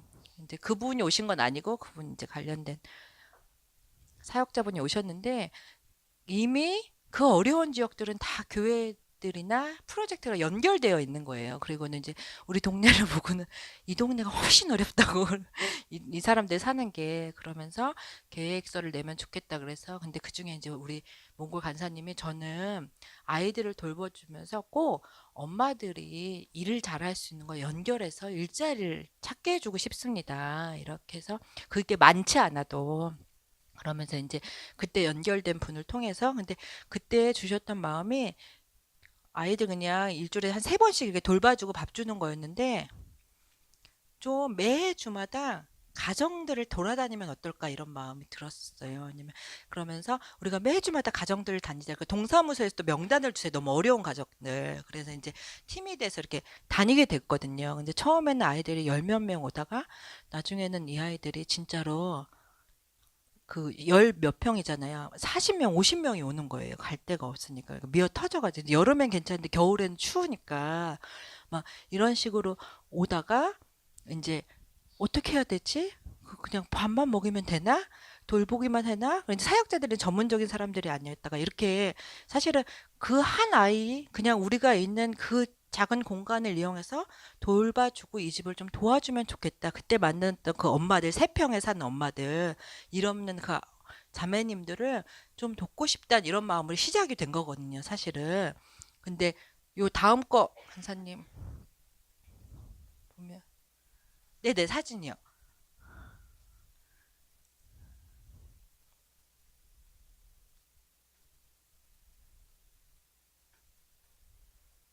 네. 근데 이거는 올해 들어서 이 공간이 너무 좁아가지고 이제 다시 그 아이들 위한 센터를 짓는 장면인데요. 이거 넘겨주시면은 예. 이게 우리 교회 형제님들이에요. 근데 이제 아까 얘기한 것처럼 2005년부터 장로님 와서 교회를 건축하면서 이 친구들 계속 데리고 일하셔가지고 건축 기술이 생긴 거예요. 그리고 이제 저희가 재정이 없으니까 어떠냐면 요만큼 하고 그 다음에 또 하고 또 하고 이게 매년마다 하다 보니까 그 적은 재정을 하다 보니까 좀 기술자들이 다 돼가지고 결국 그래서 이 팀이 거의 한 팀이 돼서 그 시골에 교회도 하나 이제 예배당도 지었어요. 그리고 이제 이 팀이 지은 이제 건물인데 그 다음 이제 이 건물이거든요. 이제 28평, 28평 이렇게 해가지고 진 건데 사람들이 진짜 전문가의 솜씨가 난다. 근데 저희가 이 사역을 하면서 보니까 엄마들을 1년 동안 훈련해서 3명에게 직장을 줬어요. 그러니까 뭘 잘하나 막 공부해서 이 자매는 유치원 보조교사 할 수 있겠구나. 그럼 또 막 보내주고 그거 돈 대주고 애들 이제 봐주고 유치원 보조하고 또 동사무소에서 일할 수 있겠어. 근데 한 가지는 뭐냐면 이제 많은 사람들이 이 사람들이 변하면 애쓰면 또 누군가 노력해주면 될 거라고 생각하는데 이게 이제 제 3세계 1세대 정말 극변하게 탄 게 괜찮은 직장이 없는 게 아니라 진짜 일할 때가 아무것도 없는 거예요. 그러니까 우선 이 문제를 해결하기 위해서 뭘 해야 되냐면 이제 먹고 살도록 스스로 독립하고 자립하려면 사실은 본인들이 일을 해야 되는데 일자리가 없다는 왜냐하면 나라 자체에 일자리가 없는 거. 그러니까 이렇게 보면 이게 그냥 원래는 한 아이를 도우려고 시작한 일인데 이게 국가 경제를 생각하게 사회 구조를 생각하게 되고 이걸 어떻게 해결해야 될지 점점 광범위하게 이렇게 들어가면서 그 부분에서 공부하지 않으면 할 수 없는 상황들. 왜냐하면 우리는 이 사람들 계속 도와주고 싶지 않거든요. 스스로 일해서 이제 그래서 우리가 자립형 공동체를 만들어가는 꿈을 꾸고 어떻게 자립할 수 있을까? 저희가 지금 후원 받는 그 어린아이들 위해서 후원 받는 게 한 달에 120만 원이에요. 이제 그 독지가분이 100만 원 해주시고 그걸로 20명의 아이들이 와서 2끼씩 먹고 또 초등학교 20명의 아이들이 화수목 와서 밥을 먹고 또 중고등 아이들이 놀러 와가지고 간식을 먹고 이렇게 하고 있거든요. 정말 놀랍죠. 근데 이 일들을 하다 보니까 한 가지 뭐가 됐냐면 이렇게 근데 이 일들을 막 광고해서 한 게 아니란 말이에요. 그리고 그 부분에 있어서 되게 조심스러웠고 그런데 이제 팀들이나 방문하는 사람들이 그 부분에 이제 관심을 갖기 시작하고 막 뭘 보내주고 싶어 하는데 많은 NGO 사회가 지역사회 개발을 시작하면서 특별히 한국 선교사님 중에 많은 부분들이 얘기하셨던 게 뭐냐면 구제사역은 철저히 바운더리를 정하지 않으면 굉장히 그 자체가 어려워질 수가 있다. 그게 정확한 바운더리를 결정해야 된다. 그리고 아까 얘기한 게 뭐냐면 구제는 제한적이고 결국에는 이제 개발까지 가야 된다는 거잖아요. 그러면은 이 구제를 지금 도와주는 것은 이 정도 안에서 더 넓히지 않겠다. 그리고 점점 스스로 일하면서 할 수 있는 구조를 만들어 가야 되니까 그 이상으로는 사실은 그냥 열심히 선교 보고하고 막 사람들이 알리고 이것을 뛰어넘는 무언가가 필요한 거예요. 그럼 어떻게 하면 좋을까? 저희가 그때부터 사역자들이 그럼 어떻게 하면 좋을까 우리가? 어떻게 해야 이거를 해결할 수 있을까? 그럼 또 그러면서 사실은 어떤 선교사님은 그치 결국엔 비즈니스야 이렇게 얘기하시거든요. 근데 그 말이 틀리진 않는데 여기서 뭐냐?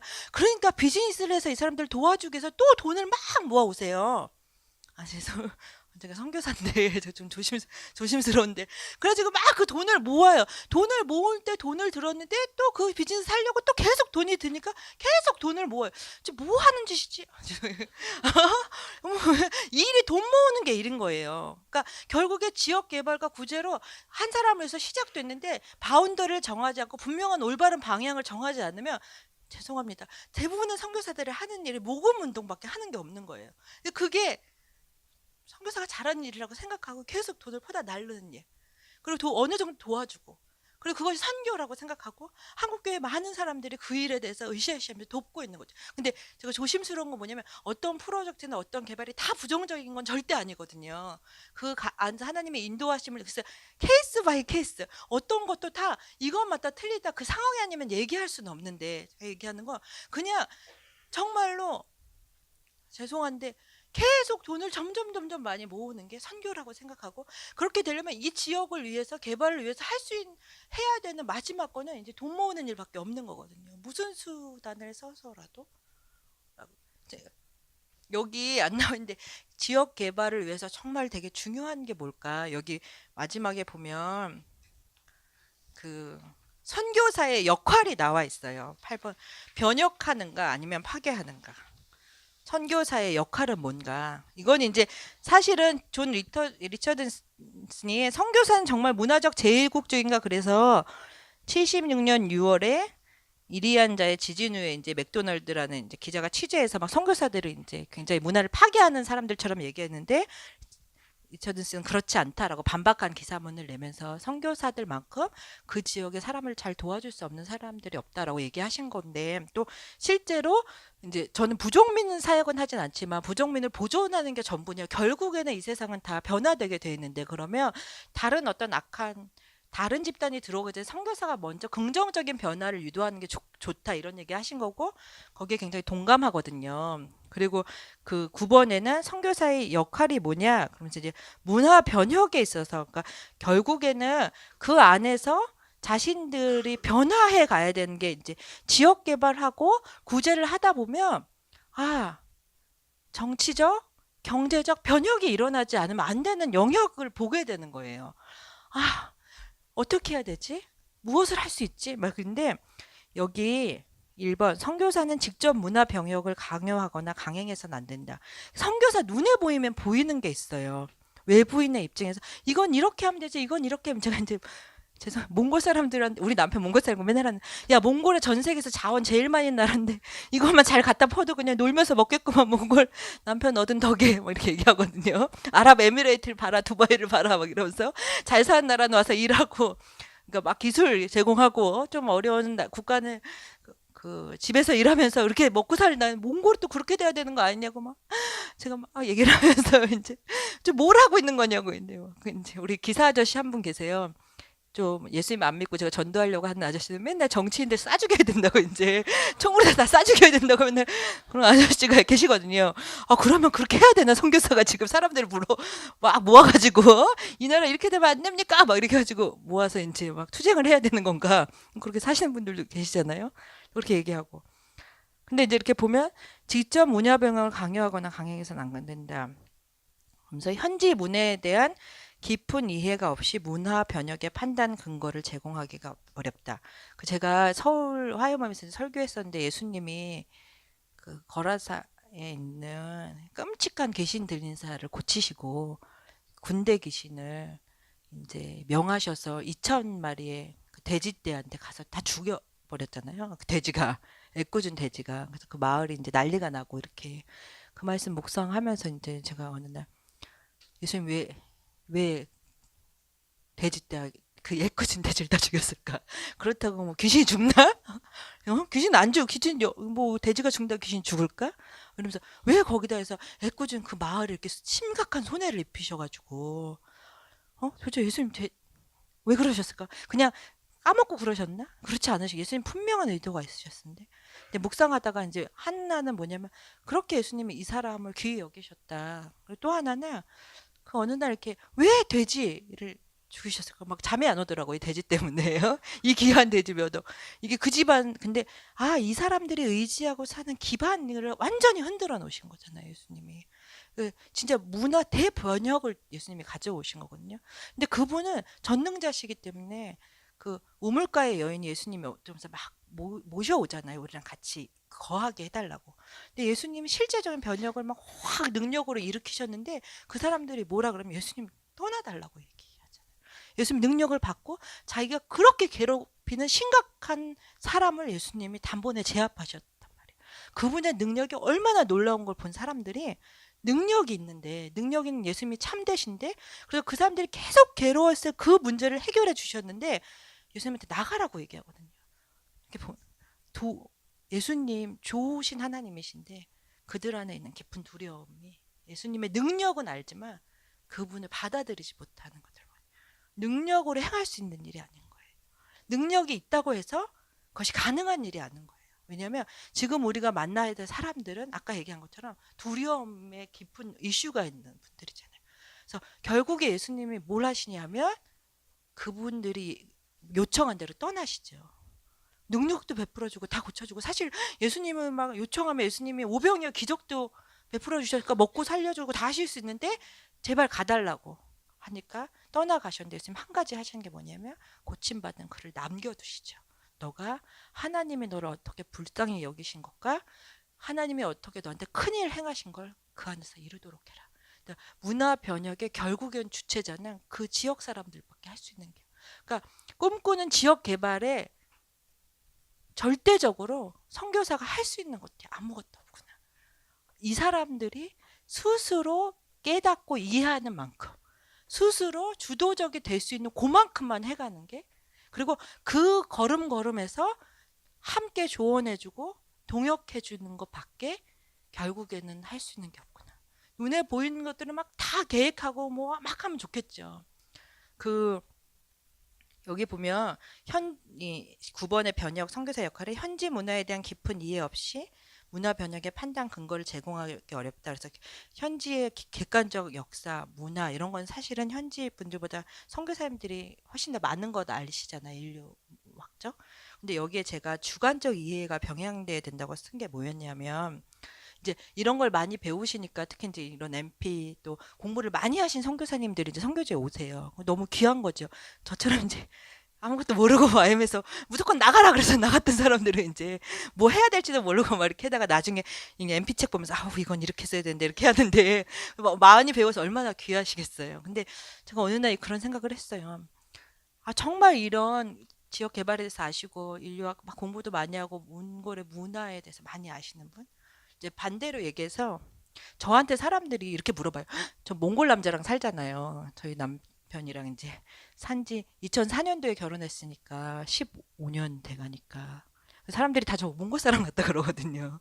어머 어떻게 이렇게 몽골 사람 같으세요? 이렇게 얘기하는데 그 사람들이 저한테 물어봐. 몽골 사람들은 어때요? 막 이렇게 물어봐요. 어떤 분은 몽골 남자랑 사는 건 어떤 거야? 한국 사람들은 어떻게 다른가요? 그럼 제가 뭐라 그랬어요? 한국 남자를 안 살아봐서 모르겠는데요. 또 하나 얘기했죠. 저는 저희 남편은 벌떠거든요. 죄송한데 저는 벌떠랑만 살아봐서 벌떠밖에 모르지 한국 다른 사람들은 잘 모릅니다. 이렇게 얘기하거든요.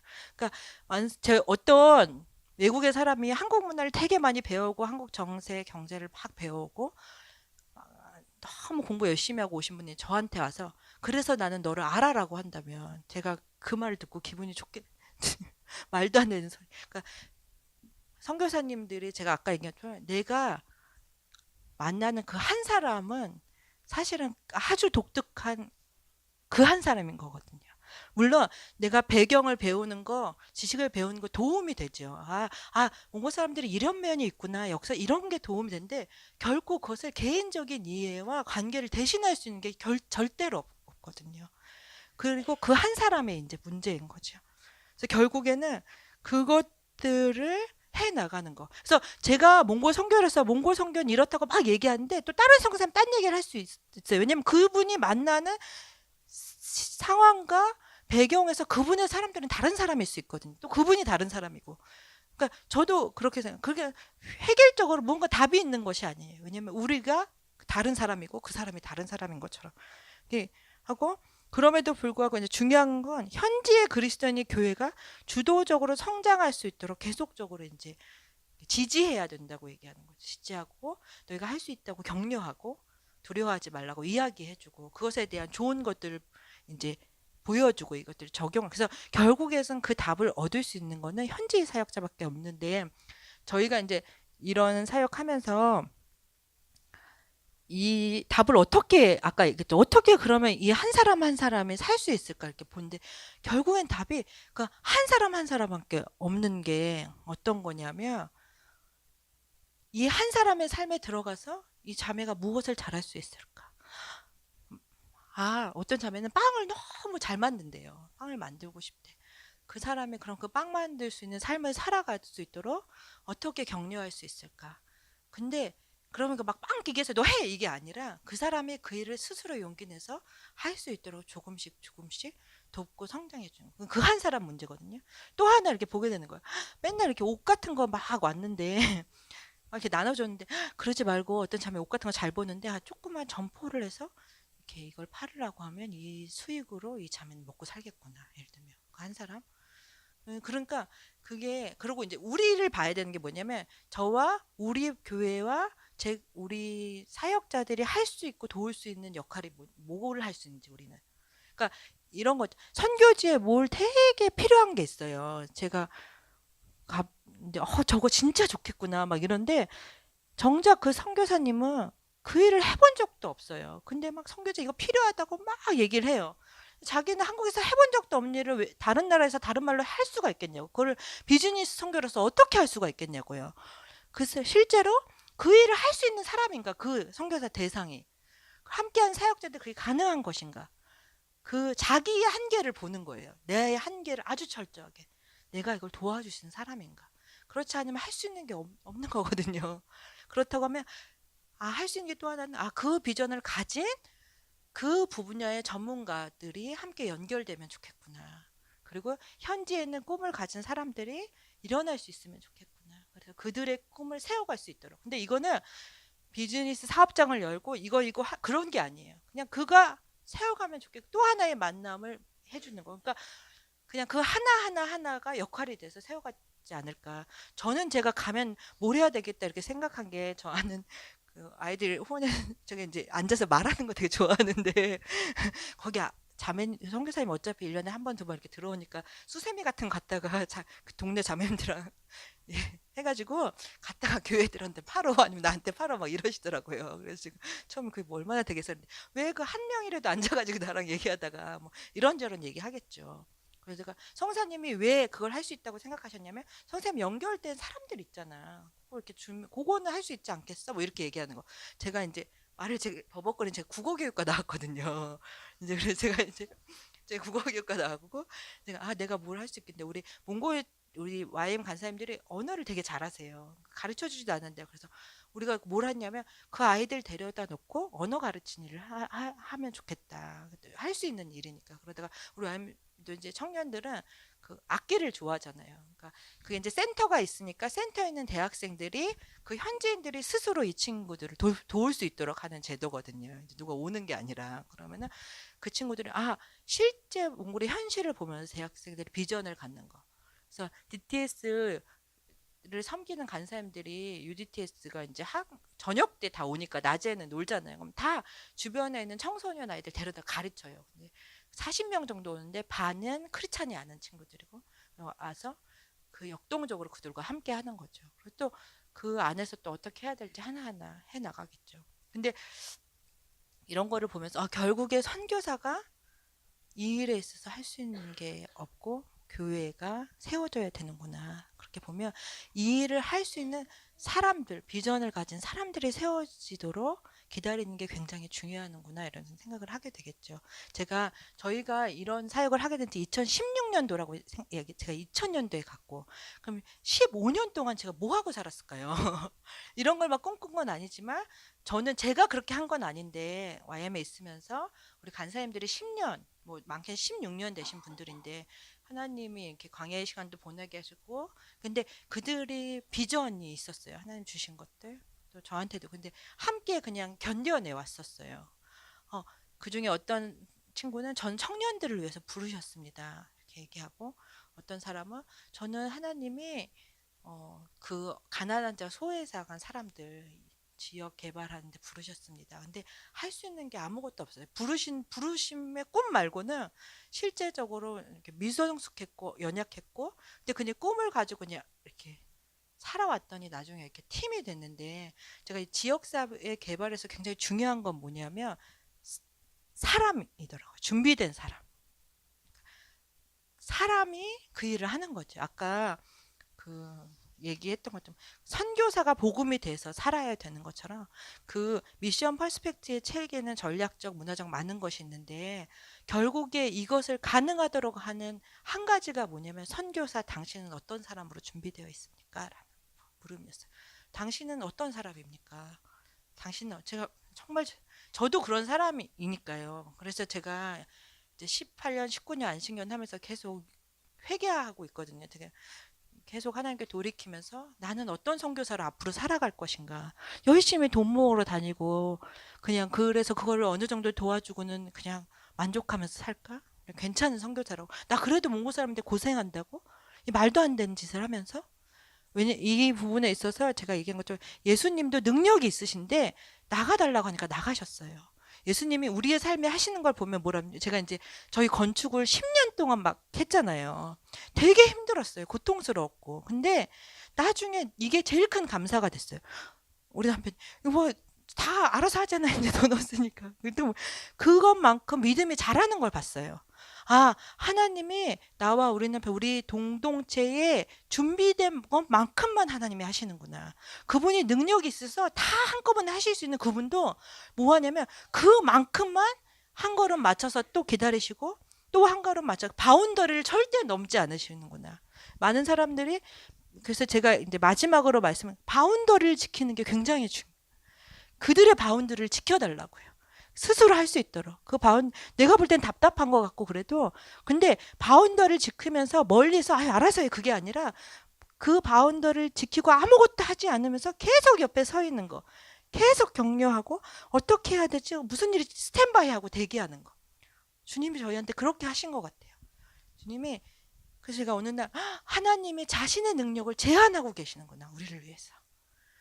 근데 제가 생각하는 미래가 진짜 얼마나 놀라워요. 공동체를 막 하고 주님이 기도하고 하나님 이 일을 하게 해주세요.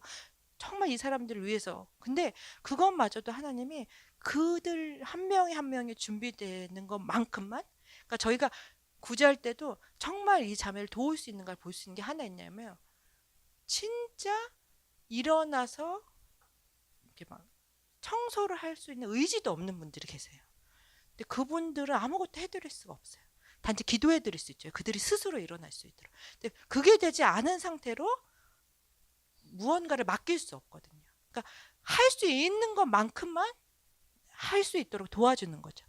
저는 이거라도 해보겠습니다라고 하냐, 그 절망의 상황, 막 가정의 어려운 가운데서도 뭔가 조금 노력하는, 그러면 이들은 조금 일어났구나. 그럼 같이 이렇게 발맞춰 가는 건데요. 그 바운더를 절대 사역이란 이름으로 아니면 프로젝트란 이름으로 넘지 마시고 철저히 지켜가시기를. 그리고 근데 말처럼 쉬운 일이 아니죠. 왜냐하면 뭘 막 하면 좋겠고, 근데 이거를 적절히 기다리는 게 굉장히 힘든 일인데, 제가 마지막으로 이제 보니 드리고 싶은 말씀은, 제가 그 저희 몽골에 사역자분들 계세요. 그분들이 이제 1년 한 달에 3만 원 막 이렇게 후원비를 겨우 받아서 사시거든요. 되게 어렵게 지내죠. 근데도 다 이렇게 와서 하나님 부르셨어요. 그러고 같이 있는단 말이에요. 저희는 리더고. 또 얼마나 감사한 일이 참 많지만 또 같이 보면 고생, 왜냐면 쫄쫄 굶고 있어요. 진짜로 하루 종일 굶고 있고. 그럼 같이 나눠야 되고 그러면서 저희 집의 재정도 사실은 이제 저희가 충분하지 않았지만 제 마음은 그래도 이 친구들 좀 나으니까 내가 어느 정도를 나눠서 써야지. 그러고 막 우리 아는 지인들이 아이들 학비 뭐 이렇게 보내고 학비 후원하고 싶어서 이렇게 저 아는 분들 이렇게 하시면, 저 근데 우선 저희 간사님들 좀 나눌게요. 막 이렇게 하고, 그리고 저는 되게 그렇게 의롭다고 생각했단 말이에요.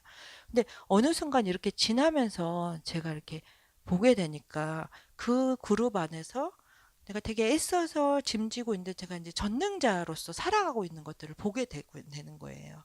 나는 되게 그냥 선한 동기라고 얘기했는데, 그리고 그들이 스스로 싸워갈 자생력을 잃고 있는 거예요. 근데 그거는 제가 볼 때는 불가능한 일이에요. 우리 몽골 간사님들, 내가 아무것도 안 해? 당장 어떻게 될지 모르는 상황이에요. 네, 근데 그 불가능 가운데서 그분들 한 분 한 분이 하나님과의 관계 안에서 헤쳐나갈 수 있도록 하는 거. 제가 이제 저희 간사님 가정이 어떤 가정이 이제 아이 셋이에요. 근데 이제 맨날 어렵고 힘드니까 우리가 이제 뭐 우리 집에 재정 중에 매달 얼마 이렇게 좀 나누자 그랬는데, 제가 이제 10년, 20년 지났는데 뭘 보게 됐냐면, 우리를 너무 의지하고 살고 있는 태도를 보게 됐어요. 이제는 그러면 안 되겠다. 그리고 우리한테 그 재정을 주신 분도 그걸 원하지 않으세요. 왜냐하면 나는 너네 애들 위해서 줬는데 왜딸 애꾸, 그 와임을 잘 모르시니까 애꿎은 무슨 간사한테 주고 넌 또 맨날 돈 없다 그러고 얼마나 이제 듣기가 싫으시겠어요. 그 내가 잘못했구나. 그분의 마음을 그리고 나서 그 재정을 끊어버리면 살 수 없거든요. 더군다나 안식령 받았으니 태국에 공부하러 갔어요. 25만 원 재정이었어요. 근데 근데 기도하면서 아니 더 이상 이걸 도와주는 게 아니다. 그리고 더 이상 이것에서 어떤 공급도 하지 않겠다. 이렇게 해서 왜냐면 더 이상 이 재정은 이제 나누지 않기로 결정하고 그 가정은 사실은 이제 소수 거의 없는 대로 이제 살아가고 있는 건데 되게 고통스러웠어요. 아무것도 하지 않는 거예요. 그냥 아무것도 할 수 있는 게. 그럼 늘 잘 지내 하고 연락 와요. 왜냐면 사실은 이제 힘들다고 연락 오는 거거든요. 근데 정말 보기 힘들 애 셋인데 그리고 제가 이제 이번에 가을에 YT 간다고 이제 태국에서 저희 YM 이제 모임에서 갔는데 진짜 쫄쫄 다 너무 말랐어요. 애들 아빠 엄마 다 지금 막 눈물이 나더라고. 근데 계속 아무것도 하지 아무것도 하지 말라고. 아무것도 할 수 있는 게 없는 거예요. 기다리는 거예요. 하나님이 독수리를 어떻게 키우시는지 아냐고. 독수리로 부르셨는데 왜 중간에서 딴짓을 해가지고 강하게 키울 수 있는 사람을 못한 그들 안에 있는 하나님으로 말미암은 능력을 이미 주셨다고. 무슨 말이냐면 우리가 보기에 되게 어려운 사람들도요 자신의 삶을 버텨나가면 능력을 이미 갖고 있어요. 그 안에서. 우리가 볼 때는 저거 어떻게 살아? 어떻게 물론 정말 위로가 필요하고 격려가 필요해요. 울타리가 필요하고 그게 뭐냐면 제일 중요한 게 아는 거예요. 제가 사실 여기 거기 자매님들 사진 있나요? 혹시 맨 마지막에 여자들 이렇게 4명. 이게 저희 이제 센터에 오는 아이들이거든요. 20명. 아침에 온 애들. 예. 요 다음 거 이제. 없어요? 제가 보낸 게 없나 보다. 여기 이 아이들 엄마들이 5명이 이제 교회에 나오기 시작하셨는데 원래는 왔다 갔다 하세요. 교회 나오란 말 안 하는데 교회에서 하는 걸 아니까 이제 관심 있어서 오셨다가 이거 우리 친구들이잖아요. 간사님이세요. 그래서 그 엄마들이 이제 와서 성경 공부하는데 그 엄마 제가 이제 우리 사역자분한테 그 엄마들 상황을 좀 나한테 보내주겠지 그랬더니 정말 누가 몇 살 몇 살 몇 살 아빠 없는지 뭐 월세가 얼마 무슨 말이냐면 그 집의 상황을 분명히 잘 알고 있어요. 근데 아무것도 하지 않아요. 그렇지만 계속 기도하고 스탠바이. 언제 어떻게 근데 그들의 바운드를 건드리지 않지만 그 모든 문제를 함께 끌고 안고 있는 거예요. 그 사역자분이 그 가정의 모든 걸 다 알아요. 이 집의 월급은 얼마인데 이 집에 뭐가 필요하고요. 이 집은 어떤 상황이고요. 그리고 그것과 계속 직면하고 있어요. 그렇지만 스스로 할 수 있도록 뭘 할 수 있을까? 그러면서 점점 믿음으로 들어와서 그들이 하나님 앞에서 엮여낼 수 있도록 기다리는 거. 내가 선교사가 뭘 해야 되나? 지금에 있어서 내가 진짜 해야 될 게 뭘까? 바운드를 지켜야 되는구나. 그들의 바운드를 스스로 하나님이 할 수 있도록. 그렇지만 그 바운드리 옆에서 끝까지 그들을 견뎌내도록 격려해주는 사람으로 서 있는 거. 그들이 끝까지 하나님을 의지하도록.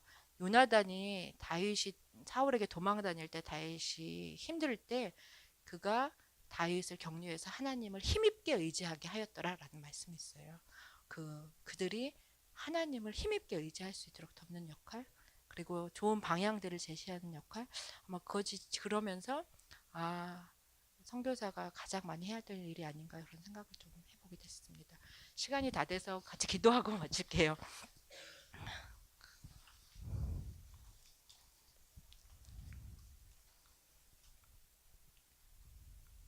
그 시편 12편 말씀 그냥 제가 하나님의 오늘 기도하면서 주신 말씀 같이 나누고 같이 그냥 12편 5절에 여호와의 말씀에 가련한 자들의 놀림과 궁핍한 자들의 탄식으로 말미암아 내가 이제 일어나 그를 그가 원하는 안전한 지대에 두리라 하시도다. 하나님이 가련한 자들의 놀림과 궁핍한 자들의 탄식을 들으시고 일어나시겠다고 이제 안전한 지대로 두시겠다고 하신데 하나님 앞에서 좀 오늘 말씀 강의 나누면서 생각난 것도 같이 기도하고 또